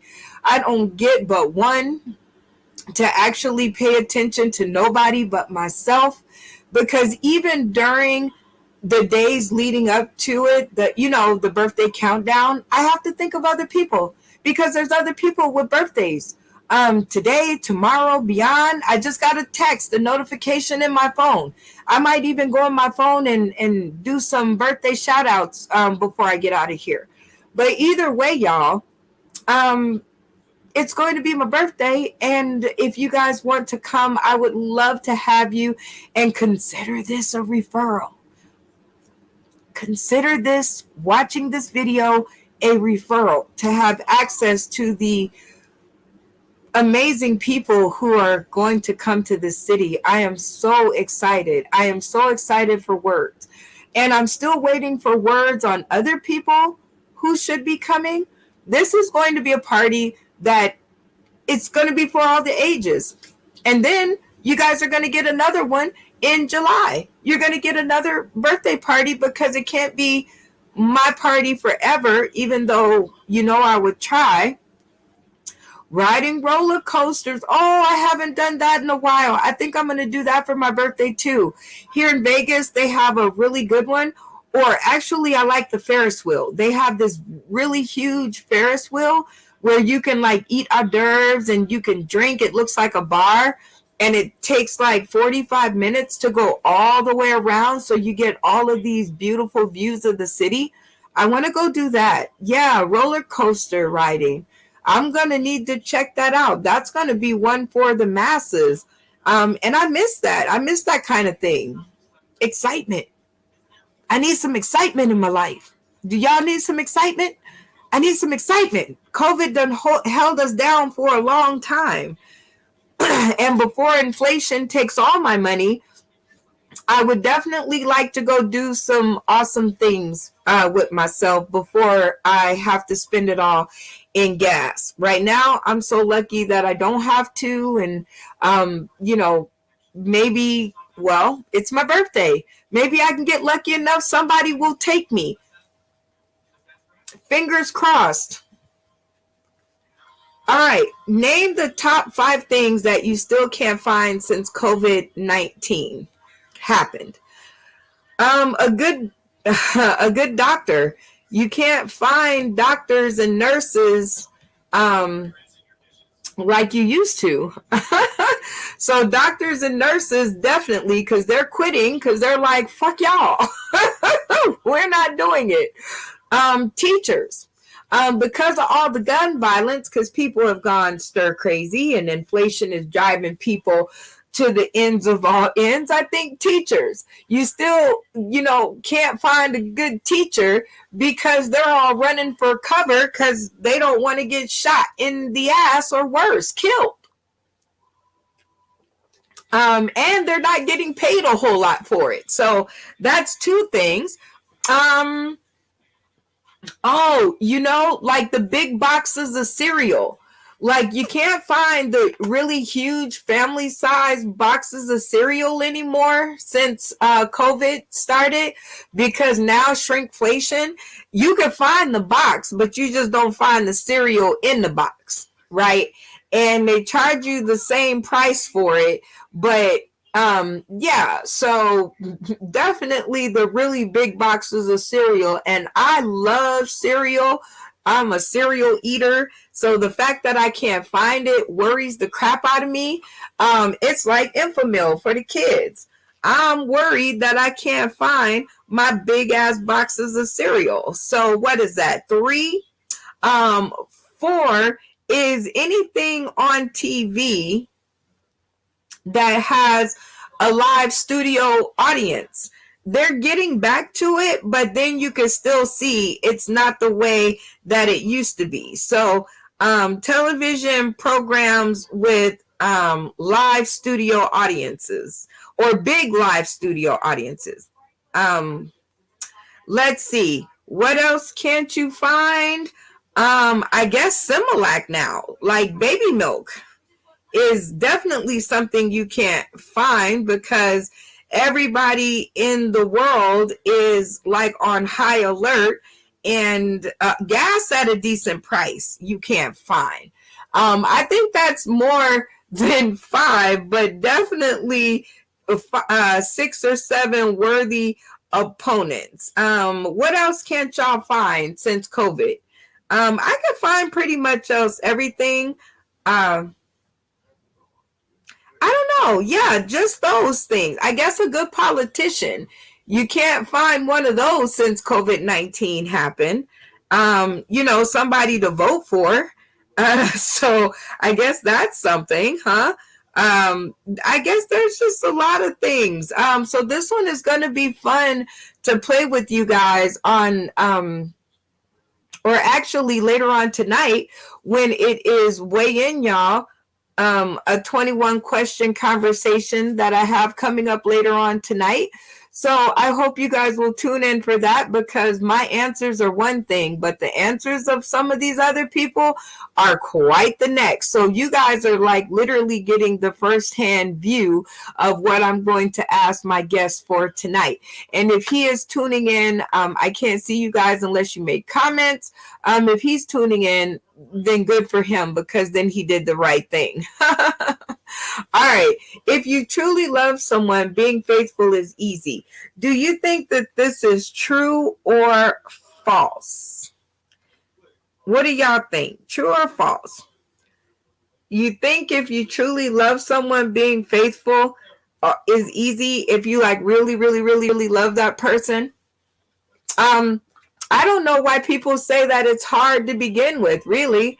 I couldn't even tell you why everybody would say that being faithful is hard in the first place. A place to sneeze or cough in public without causing others to panic. See how Facebook be doing me, because I don't remember even what that is, but I agree with you. I don't remember what question that was, but I agree with you. A place to sneeze or cough in public without causing others to panic. Okay, so that must have been her answer to I'm using telepathy at this point. That was her answer to the question of what can't you find anymore since COVID-19. I think I'm right about that. And she is definitely right, but I'm glad I had her comment up there, because you guys also can comment if you have something to say on some of these topics. So if you truly love someone, being faithful is easy. Do you guys think that's true or false? And what I was saying is, I don't understand why people say being faithful is hard in the first place. I don't even have to truly love you, because you don't ever know that, right? You don't ever know that until it comes to a point in time where you go, aha, I know. Okay, so being faithful is kind of like about respecting yourself. It's about respecting the rules that you've made for yourself, rather than what somebody else expects you to do. If those are the kind of rules that you made for yourself, like you are going to be a trustworthy person, then being faithful falls under being trustworthy. So if you're going to be honorable, being faithful kind of runs under that. If you're going to be, true to your word, being faithful is under that. So if you have the morals already set up to where, you know, to where you have an expectation for yourself, being faithful is not hard, no matter if you truly love the person or not.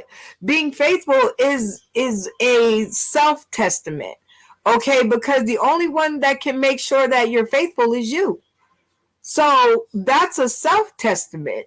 I don't have to, nobody else has to do anything to cause Brenda Brown, aka the chocolate child, to be a faithful person.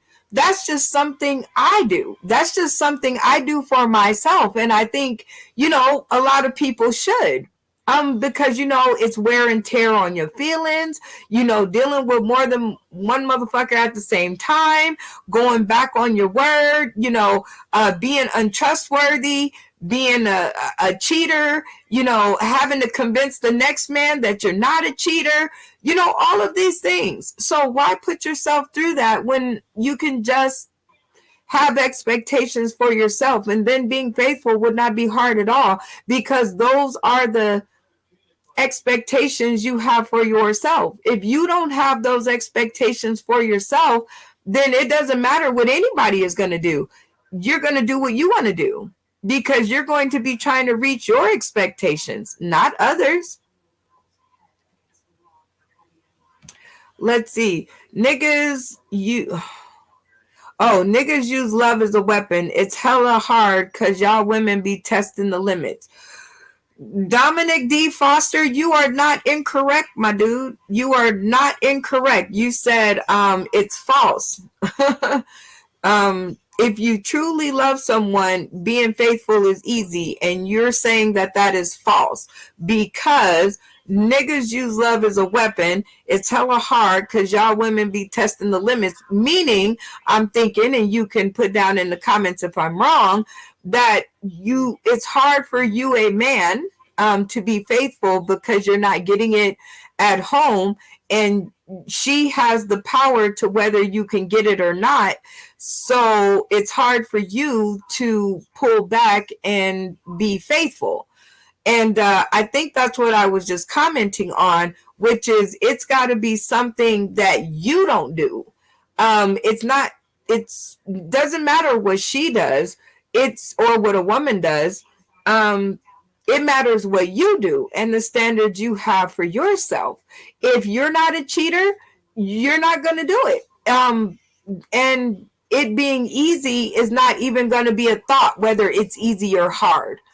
What it's going to be is I'm not a cheater, so that's not even a thing that I do, or think about, or it's hard for me, or it's easy for me. It's not even going to be a thought if that's the type of person that you are, and those are the expectations you have for yourself. I know when I got caught cheating, that's right, I'm admitting on my own show, and probably some others if you look back through my work, that yeah, I cheated.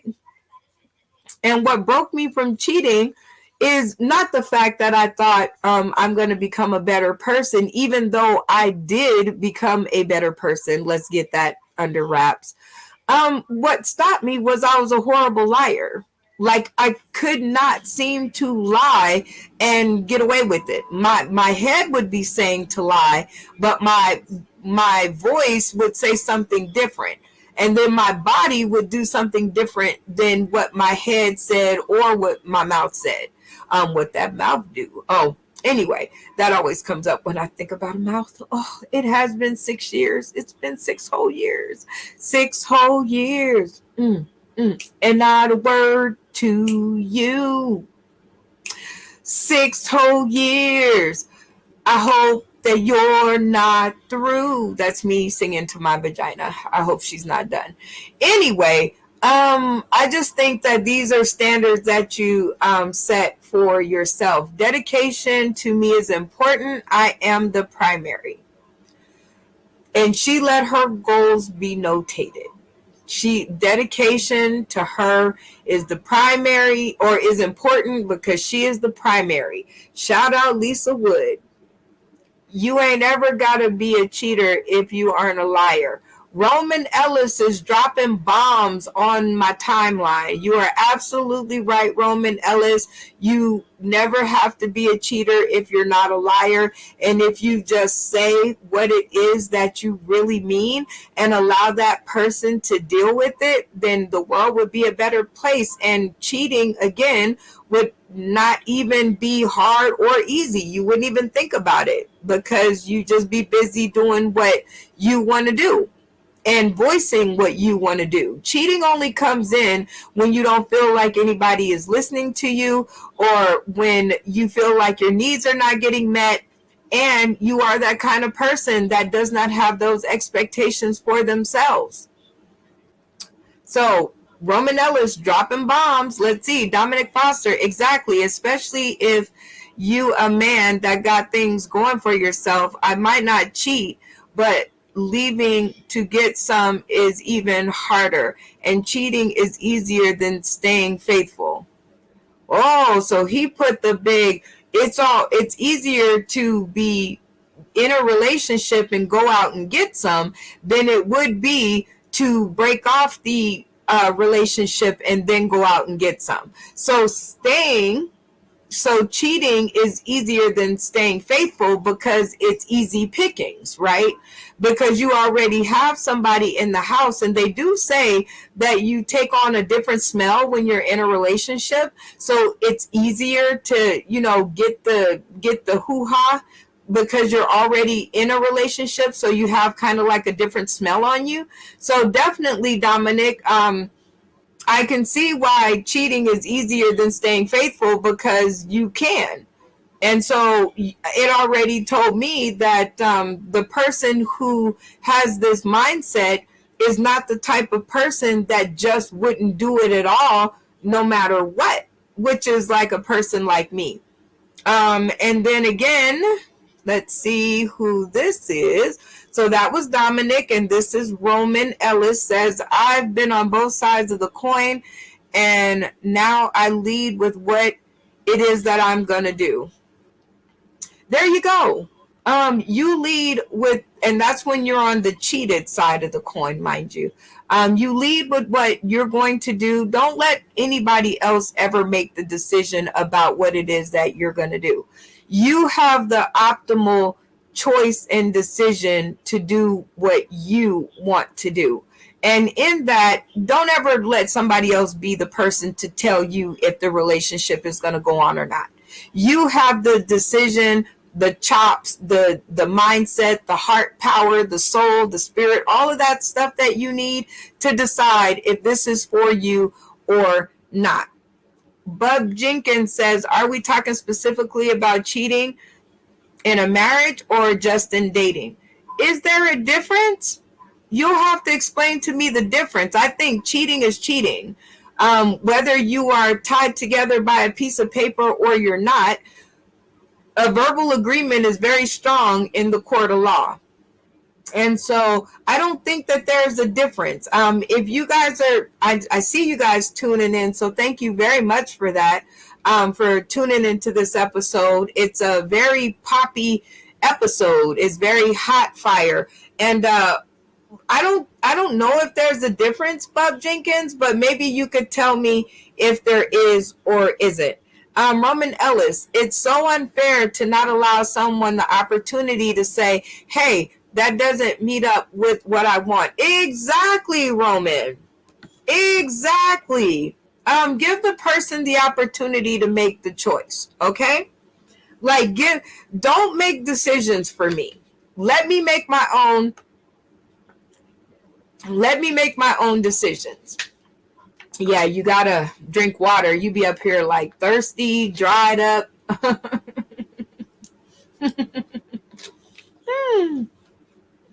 And it's my birthday, and I have no time for that.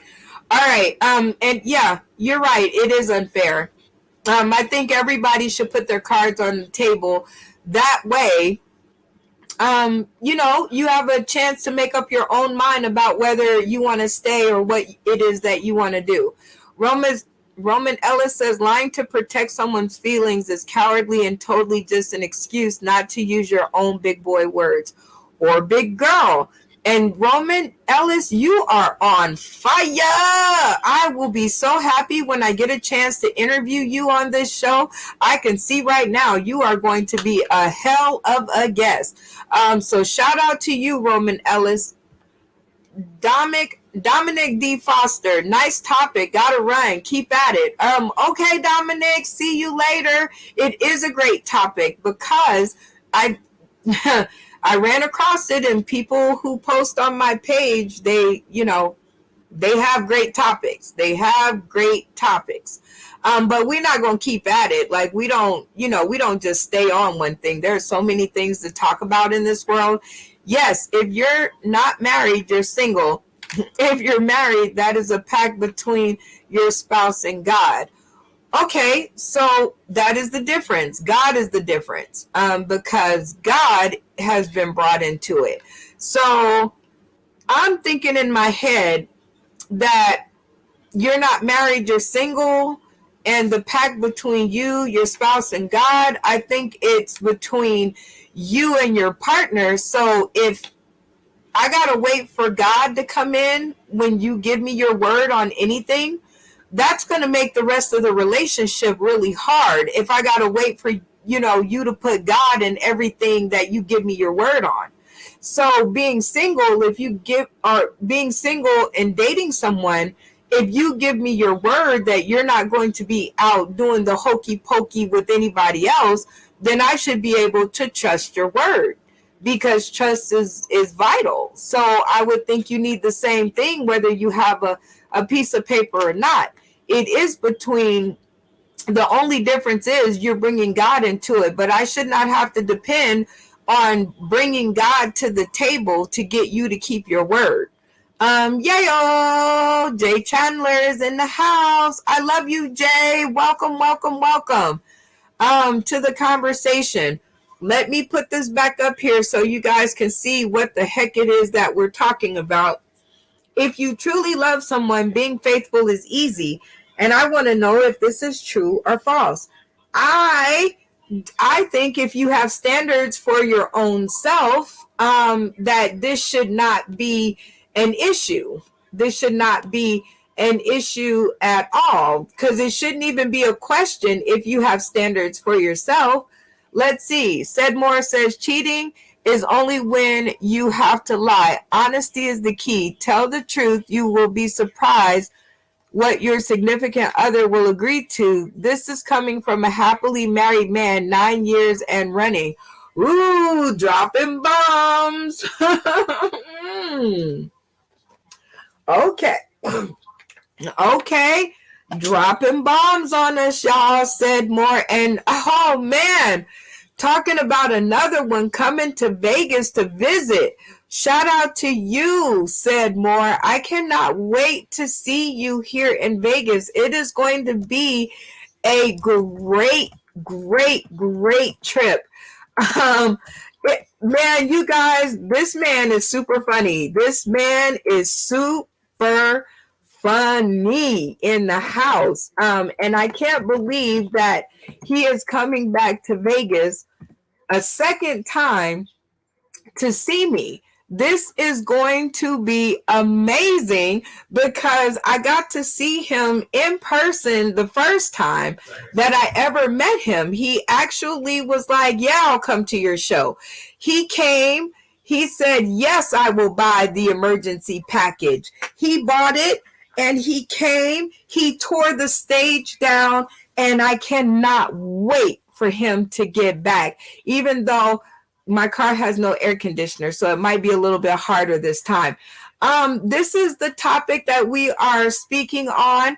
And when we come back from this video break, we are going to tune into what Said More has to say on the topic. But, you know, I like to keep it fun, funky, and flirty around here, especially when we got people tuning in. So thank y'all for tuning in and joining into the conversation.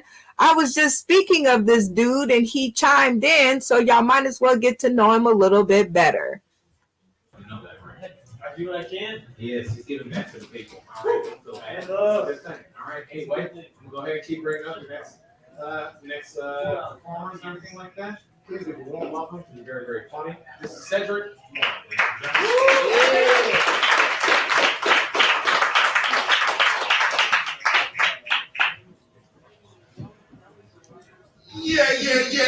Yeah. Fucking feel good to be out in this dish. Yeah.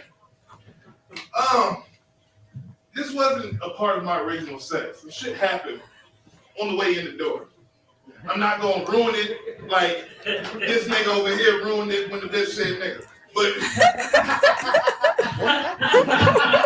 all I'm gonna say is, if you know, you know. Oh man, It's a different time. All right. That was months ago. Before I got up today, I was like, man, ain't no way in fuck I'm about to go to Wrigleyville with a whole bunch of white people without my nigga friends. So I went and I got my nigga friends, right? And me and my nigga friends, we get high on the way here and shit. We like blowing good though. Like just, man, all types of names. Like, a side note, what the fuck is up with all the weed names? Like, nigga, does it get me high? What the fuck? Fucking jerk. Hey, I'm about to give you that pussy foot. What? No.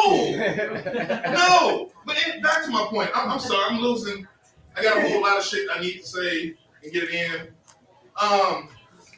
The Mexican anecdote, we didn't talk to the Spanish. For real. I was racially profiled by a Mexican. This shit is, nigga, how? Nigga, how? Nigga, you think they like you more than they like me? Fuck you! So I come here with my nigga friends. Hey, I swear to God, I'm not making this shit up. This is real.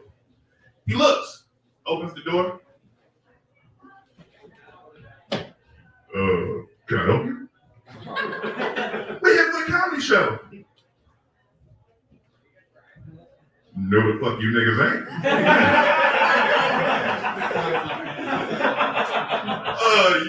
You want to call the host? Oh, call the only other nigga that I know that's in there. Right? I'm pretty sure he's on stage at this fucking point in time. So I called him. And like good nigga friend, he came out. Appreciate that love. And he was just so shocked, like, hey, these big niggas are comics. What the fuck? Like, oh, let me see some ID. You know how many times I've been at Stretch Bar? I've been in this motherfucker about 20 times. Like, no bullshit. Even when I come in here and really build shit. When I just drink, they've never asked for an ID. Now all of a sudden, hey, ID, nigga. No, I need to know who the fuck you are. But anyway, back to my point. That was just a small part. Anyway, I just want to talk about shit. Like, I want to talk about crackheads. I do. Like, crackheads are like they're fucking amazing, man. Like even better than crackheads, like dope fiends. Dope fiends, like heroin addicts. For real, you know them motherfuckers that's on that heroin. You know that heroin. That. You know what I'm talking about? Shit. These niggas, you see them, and it is amazing. Like, you're driving down the street.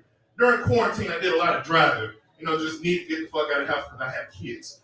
Fuck them. Everything about a kid is just shitty. Oh, Jesus Christ, why did I have kids? Okay. Real quick, because, like, my time is being cut short. Like, I'm...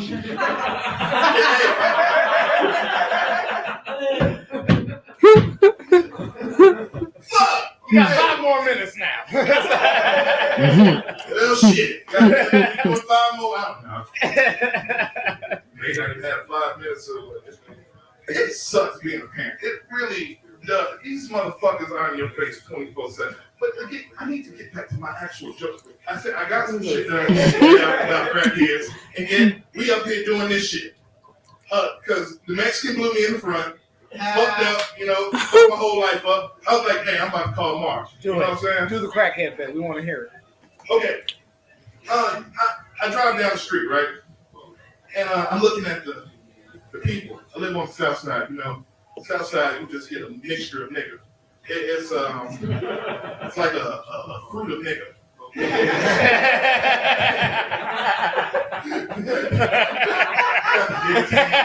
Nigga watermelons. White people are very uncomfortable. I can laugh. He said it. Okay, I'm driving down. Have you ever seen a dope fiend that's like, that just got that good shot? That motherfucker, he get the... And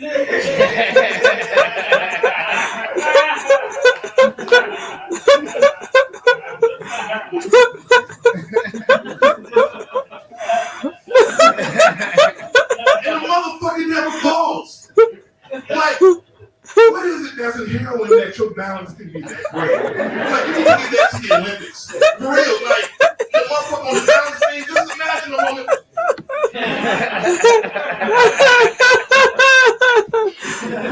Turn up in this bitch. But, that's pretty much it. I had some more shit. I couldn't get to it. Maybe next time I will. You motherfuckers have oh my gosh. Give yourself a round of applause. Yeah, give yourselves a round of applause. I'm gonna use this I'm gonna use that clap track. He says he hates this one. I saw in the comments. I don't know why. Your stage work is brilliant. Like, you are like a magical unicorn when it comes to comedy. Oh my goodness. So that was said more, and that just, kind of reminds me where we were in the conversation. I had to get up and go see a few things. But the question was, let me see if I can find it again. That is the bad thing about doing this, is like, I can just read it to you, or remember it. Let me see if I can remember it. So, for all intents and purposes, is it hard, or if you truly love somebody, is it hard, or is it easy being faithful if you truly love them? And I think what I was saying is that it you have expectations for yourself, it's not really hard to be, you know, to be faithful, because it isn't a hard or an easy thing. It's just the expectations you have for yourself. So I am definitely going to see if I could find the little question again so we can get back to it, because it's very important that we continue the discussion. And we had some really good comments, and I am going to go ahead and read them. And the one came from Said Moore, right before we went to his video. Cheating is only when you have to lie. Honesty is the key. Tell the truth. You will be surprised what your significant other will agree to. This is coming from a happily married man, 9 years and running. And that is, I don't know if that's the greatest information, because Said More, you might have like a bomb ass wife. And I know that you do, because you come out to Vegas all the time. And I know that that takes a special kind of person, but not everybody has a special kind of person. So I don't know if literally you talking to your spouse about wanting a third or more person in the relationship when that wasn't originally agreed upon. I don't know how that would go over for most people. I could be wrong, but I don't think that I am.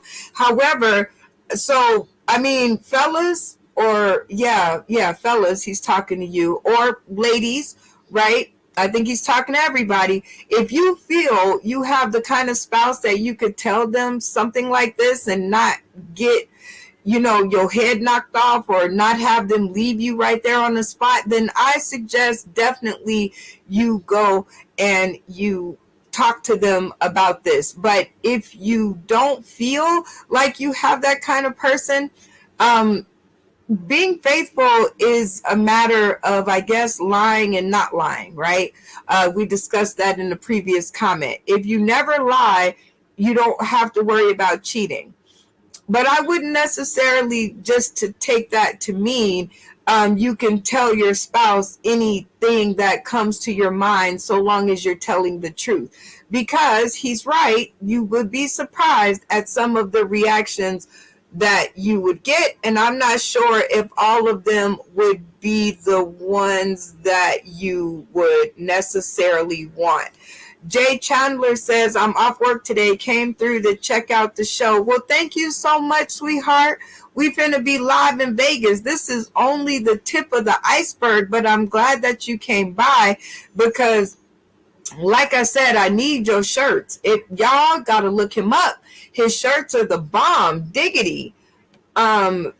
Definitely the bomb. Yes, agree, Said More. Oh, Roman Ellis. Okay, Said, you got you a little ride or die on the side. Roman Ellis is on your side. Okay, so he's saying that, just talk to the spouse about whatever it is that you want to do, and you would be surprised. So that's cool. Oh, Roman Ellis says happy birthday. Thank you. Now we just have 11 more of those babies to go before it's my big day. And it's gonna be my birthday. It's gonna be my birthday. It's gonna be my birthday. We gonna be live here in Las Vegas, and it's gonna be my birthday. Okay. Ooh, y'all coming in with the comments. I love it.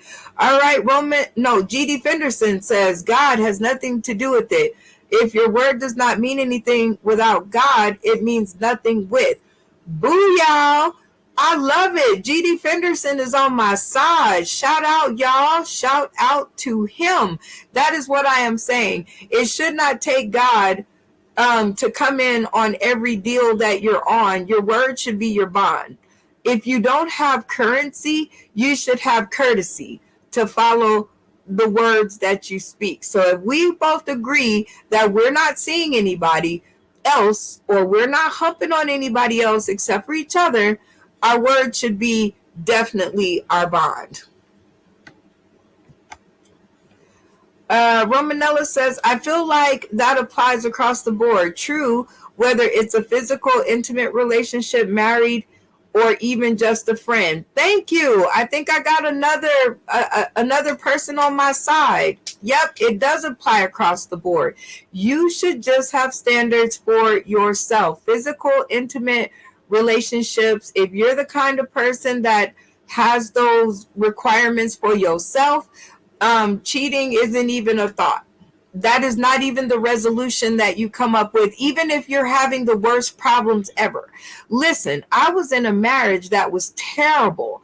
I was in it for 364 days. It was the worst thing that I have ever done in my entire life. That 364 days almost cost me my life. Okay, and the life with my son. So therefore, I didn't even think about cheating on him. When it got to a point to where I didn't want to be in there, I didn't think it was going to work, I simply grabbed my rusty duffel bag and I left. Because in my head, I'm not a cheater. Like I said, I got broke out of that because I'm a horrible liar. I can't remember what I said, so I might as well tell the truth so that it's the same story over and over again. So all I'm saying is if those are expectations you have for yourself, you should go with that. Let's see. Next comment. Honesty. I think that's what he meant to say. Honesty is required for all intimacy, and intimacy is more than just a sexual relationship. Boo, yow. Keep preaching, Roman. Keep preaching. G.D. Fenderson also agreed. I've had someone swear on a stack of Bibles and then crickets didn't matter. Boom. Yes, the piece of paper does not matter. Your word is your bond. And I think that was Bub Jenkins who brought up that point. I just think that we all live with God in our life, or at least most of us, or some kind of higher power. Let's just go there. Okay, so whatever your higher power is, if you are true to that higher power, a piece of paper shouldn't matter about your word. Your word is your currency. All right, let me see. Jay Chandler says, what up, Brenda? Good to see you. The subject is only true for those in which it applies. Besides, what if you and your spouse like to do the hokey pokey with other women? God doesn't approve of that, so leave him out of it. LMAO. That's what we're saying. Leave God out of it, because people do a lot of things that God doesn't approve of. So, gotta run, have a set, and a date later. Ooh, now I really know what to ask you on them 21 questions, and I can't wait to get in the studio with you, Roman. You seem to be a full one that's got a lot to do. You have a set and a date later. Ooh, okay. Said more. See, he said he hated that one. I love that video. You're funny. Your stage work is incredible. I can't wait to have you back in Vegas so we can talk more about that comment. Talking to your spouse about other things, because you need to teach me. You need to teach me how to talk to my spouse about not trying to tie me down and not trying to put me under wrap and key, even though I'm a faithful person and I only need one. Like, I only need one. Like, I'm not, I need one at a time, I should say. So I'm not real greedy. I leave stuff out there for other people. JP Hall is in the house and he is enjoying the conversation, so keep it coming. Shout out to you, JP Hall. Your singing yesterday was magnificent. Said more. I just started then. That was 3 years ago. Well, congratulations, said more, on your 3-year comedy anniversary. I thought it was an incredible video. Especially if you just started, man, then that means you finna be smoking out here in Vegas. June 24th, y'all. June 24th. And I have let that run across the bottom of the screen as long as I dare. Sometimes I just forget, like, okay, maybe I don't forget, but you know what I'm saying. Okay. Let's see. G.D. Fenderson says, faithfulness comes from within, not without. I am faithful to my principles. My word means everything to me. Boo, y'all. Mm, mm, mm, mm, mm, mm, mm, mm, mm. I got somebody on my side. Yes. All right. Said more. That has to be agreed at the beginning. You can't spring that on people at the beginning. There you go. If you marry me and I'm like that, then you get what you get. But you can't be married to me for all this many years and then want to change the narrative of the wedding, of the basic principles. Everything changes. I get that. People change. I get that. Basic principles do not change. So remember that, people. Remember that. Remember the time. Okay. So Sedmore says that has to. Okay, so he said that twice. Okay, because I don't think.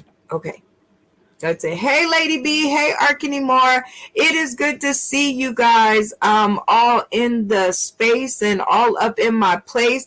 We were talking about a pretty heavy topic today. And for those who are going to be tuning in today, tomorrow, and beyond, you guys can too answer this question. Shout out to you, Arkany Moore, and everybody tuning in. Let me go back because I know I definitely missed some people, but I'm looking on my phone now. Angela Woods, comedian Angie, love you, girl. Reginald Bradford was tuning in. Lisa Wood, my girl, love you, girl. Sweaty Hands, what up, yo? I'm so unhappy that you guys can't be in Vegas. I haven't heard from anybody. Sweaty Hands, call me. Send out a smoke signal because it is going down here in Las Vegas, Nevada. And we would love to see somebody from your camp. Michael Craven was watching. That sounds like a badass, a badass, what is it? Like super character, Marvel hero, Michael Craven. Yeah. Get at me, Michael Craven. All right, let's see. Adil Salim was watching or is watching. Sorry, Adil Salim is watching. Love it. Thank you for being in the house, sir. Let me see. Said Moore was tuning in. What's going on with you, my friend? See, that even laughs. And we were, like I said, reading the comments, and I think we got down to the last one. So I'm definitely saying hi to everybody in the house. Shondell Leland in the house. Y'all, let me tell you something. Shondell Leland, Songbird.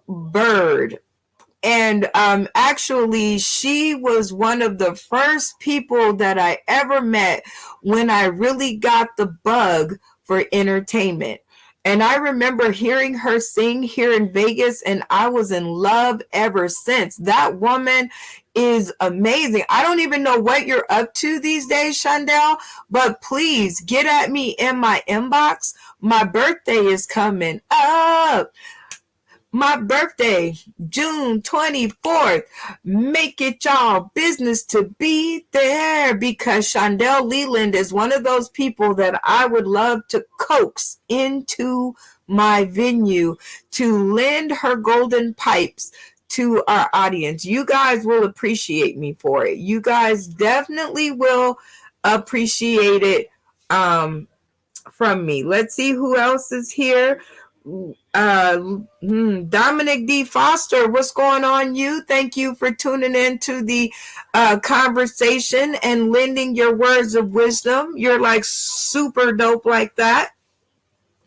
Let me see who else. Roman Lewis, you know you got my thanks, homeboy. You are funny. Bub Jenkins, thank you for tuning in. Thank you for giving us a bounce off subject.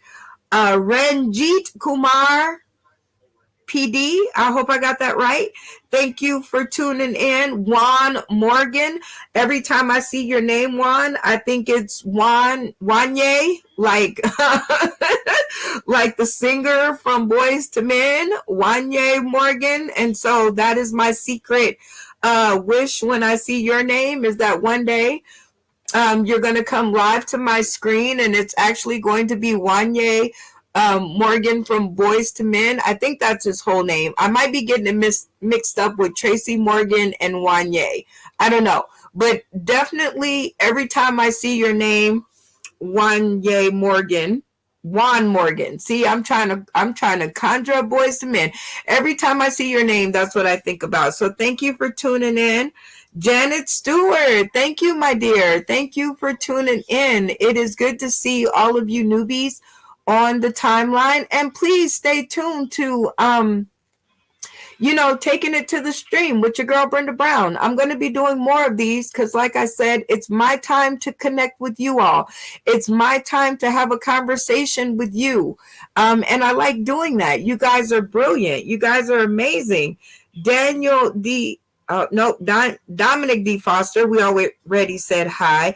Bub Jenkins, Jay Chandler, what's going on? It's always good to see you, my mans. Said more again. Okay, let me go down. GD Fenderson, thank you for tuning in, sir. It was really good to read your comments. You are an intellectual comic.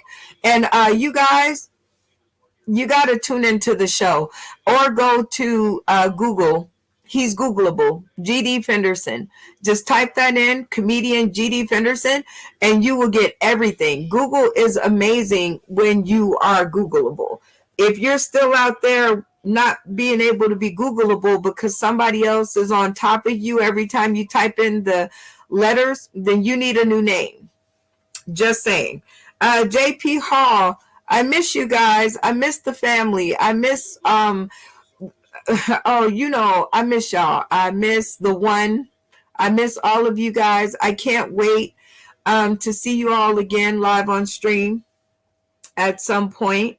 Let's see. Arkany Moore, of course, you slid in right under the bar where I am about to get ghost, but you gave a comment. You said, I myself have no problem being faithful to a woman. My concern is, can she do the same? Amen. Because I refuse to be with someone if the relationship is one-sided, because then I'll be forced to find somebody else. I don't want to do it, but I'll have to. Amen. Amen. That's why I say I don't have any problems with it. And Arkany Moore, I think the one thing that I can give to you to say is you're doing the right thing. You don't change the person you are. You just change the people that you're around while you're doing it. So kudos to you for that information. And people, I'm going to mark the video with it because it is a great sentiment to end this topic on and to end this show on. If you truly love someone, being faithful is easy, is a non-narrative to me. It is a non-starter to me because I think if you have morals and standards and an understanding between you and your partner yourself, then being faithfulness wouldn't even be a topic that you would spend any thought on. You know what I'm saying? Like if everybody on the grid had an understanding, you, God, your partner, the other person involved, I don't think being faithful is even a thing. I don't think being faithful is even that hard to do. Who is this? Exactly. Arkany Moore. See, period, point blank. So with all of that being said, I think I'm going to wrap up my point and this show by saying have some expectations for yourself, people. And that way you won't even have to think about being faithful or not being faithful. Be honest with your person, be honest with whoever person that you're with. And that way you have to hide a lot less. And you don't have to do so many backwards things, and you can be happily married. Talking about a person like that, I am going to show you a song. I think it's a song. I want it to be a song. It is a song. All right. From one of the happiest married people that I know. And I am going to get out of here and leave you guys with this thought. All in all, because I've really loved hanging out with you guys. You guys are like a beautiful bunch of people. Thank you for the 7 likes, hearts, and ha-has and all of that. Thank you for the 4 people who have stuck with me through a majority of this episode. You guys, get at me. My birthday is June 24th. Here's the information if you would like to purchase a ticket, if you'll be in the area and want to enjoy a great show, please come on in. Please purchase your tickets. They're $25 each and $30 for a match, which is 2 people. There's the information down there. You can pick them up via the Cash App. Yeah, it's going to be a really cool thing. And then the people who are here, we are going to move on to our next step, July 24th. Because the party must go on, baby. Ain't no slowing down once you get started. And the birthday party is in. The birthday party. The birthday party. And I can usually hit 2 zodiac signs the later in the month that I go. So it won't be my birthday in July, but it will be somebody's birthday in July. And I want each and every one of you to feel the way that I feel right now for your birthday. Also going into comedy bachelor and bachelorettes parties. If you want to come to Vegas and have a really good time and you done figured out this whole loyalty and this whole fidelity thing, y'all done figured it out and y'all ready to come to Vegas and get married. If you're eloping, that means you'll have no friends and nobody here. But with our comedy bachelor and bachelorette parties, you will have us and we will show you a great time. We will invent an entire show around you and your nuptials to ensure that you have a great moment when you are here in Vegas, something you will definitely be able to tell everybody today, tomorrow, and beyond. So with that being said, everybody, I think we have one more comment that let me see if I can reach it. GD Fenderson, it's 2 for 30 after the 8th. It is 2 for 30 because it's not on Eventbrite yet, GD Fenderson. So everybody got the opening simply because I haven't put it on Eventbrite yet. I am waiting for my Eventbrite link, and after that, it will be $25 per person, and then it will be $35 for the VIP ticket. So make sure that you take advantage of this, but nobody knows that, GD Fenderson. Nobody knows that but the insiders. Nobody knows that but the people who are watching this video, okay? And that's not very many people. That's like 4. That's like 4 people. So it's kind of a secret until you make me bring it up, and then I have to explain it, which means I brought it up again and somebody else might hear it, which we want. So therefore, again, guys, just make sure you get your tickets in before it goes to Eventbrite. If it were up to me and I was creating the Eventbrite, it would have already been there from the 8th. But it's not, so you have a little while longer to get these tickets on the discount, because there will be no more match tickets. They will go bye-bye. They will go bye-bye off into the sunset. There will be no match tickets. No more 2 for 30. They will be gone. But they will still be priced at an amazing price, and $25 is the general admission. $35 is the special Sauce in the City price. And when you purchase the VIP tickets, you get access to the VIP comedy experience, which includes being able to be all up in our business whatever that is going to entail for my birthday. Backstage, talk and interact with the comedians of the show. And we really gets down in our green rooms. We really do make a friend. So it is well worth the ticket price because the people who are coming here are worth every single dime that after I get finished collecting, I'll see, what kind of dimes I gave out. And then I'll let you guys know next episode. We do the shows that pay the comedians, or at least some of them. The rest of them, you guys have to come because it's beneficial to you. I really mean it. It's very beneficial to you. And it's beneficial to you guys because I never throw the rock and hide my hand. I allow you the access that I have. I open my doors to you guys when you guys are here in Vegas to get you in front of promoters, bookers, venue owners, fans, everybody I can think of that will agree to come together to see what you guys do. UBS and TV will be live streaming it on Roku. So you guys will have that. I will be live streaming it on Sauced in the City on Facebook and YouTube.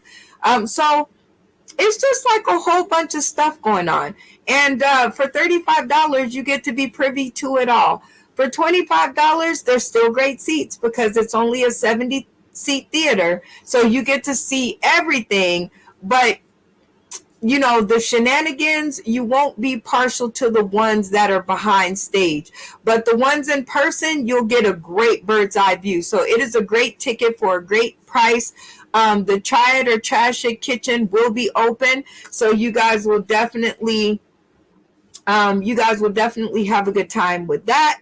I have all kinds of surprises in store, games, meeting new people, having a whole lot of fun. That's my mischievous look. Every time I get ready to get mischievous, my eyes go that way because I be telling my brain, don't do it.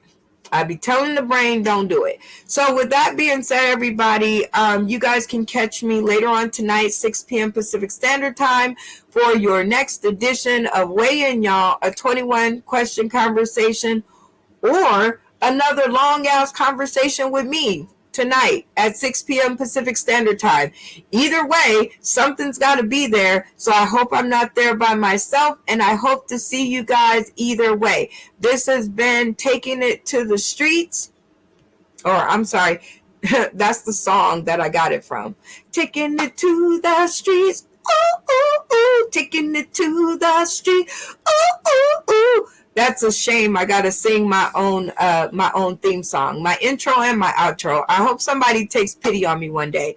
Anyway, this is Brenda Brown, aka the Chocolate Child, and this has been your latest edition of Taking It to the Stream, which is the newest in video content, virtual video. No, I gotta work on that closing. I'm telling you, the show is new. Don't judge me. Do not judge me, okay? So let me see. This has been Brenda Brown, aka the Chocolate Child, and you are tuning in to Taking It to the Stream. I got to take my name off there twice, so because I got ready to read it again. Anyway, y'all get the point.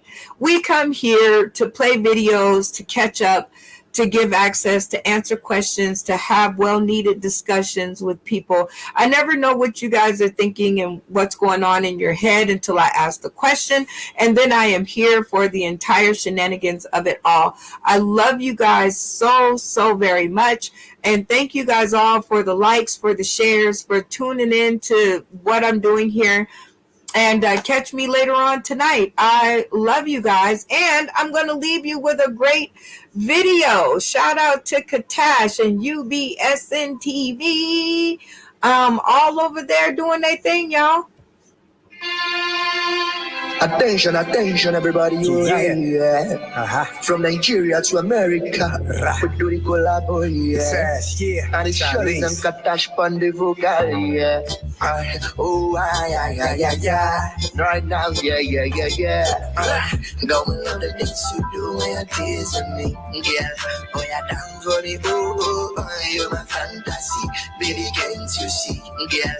Oh, you're down for the She got a body of a goddess and she killing it, yeah. Boy, I down for the oh, boy, I down for the oh, my God. You're down for the oh, my God. You're the best for me. Shows me, yeah. Me a bust up the sister. This way. Shows me, yeah. Me a bust up the sister. This way. Baby girl, it is you that I'm wanting. Anything without your sway is nothing. Come to me, come and be my one and only. I want to spend on you all my money. Take it to the left and take it to the right side. Don't be shy, you are here with the right man. I want to spend my whole life with my woman. Take you to my house, make you my head no drama. Don't know the things you do when you're teasing me, girl. Oh, you're down for the oh, you're my fantasy. Baby, can't you see, girl? Oh, you're down for the oh, she got a body of a goddess and she killing it, girl. Oh, you're down for the oh, boy, I down for the oh, my God. You're the best for the oh, my God. You're the best for the oh. You got the body of a goddess, baby girl. You just a hot Hey. than a sauna, baby mama, and you honest. Hey. We ain't got no babies, but instead we made a promise. Wife and hubby with no drama in Bahamas on a rocket. They give you what you want and they give you what you need. Vanilla Claire, Huxtable, boy, you came from Germany. Found me honey in a rock, so I get that palm and knees. Ask me girl to marry me, now we spend eternity. Take it to the left and take it to the right. Hey, Claire, you're definitely the best thing inside. And I'm so proud to call you boo. I thank God for you. You're the best for the oh. Can you dance to some rhythm and calypso? Got the kind of vibe we live in Africa. Baby, dance for me. It's your boy Charles representing Africa. I'm a Nigerian, coming to you live and direct in America. With my guy Katash. I don't know the things you do when you're teasing me. Yeah, boy, you're down for the oh, you're my fantasy. Baby, can't you see? Yeah, boy, you're down for the oh, she got a body of a goddess and she killing it, yeah. Boy, I down for the oh, boy, I down for the oh, my God. Boy, I down for the oh, my God. You're the best for the oh, baby, dance for me, baby, dance for me. You the best for me, baby, you the best for me. That baby dance for me, baby, dance for me. You the best, baby girl, you the best for me. That baby dance for me, cause you the best for me. That baby dance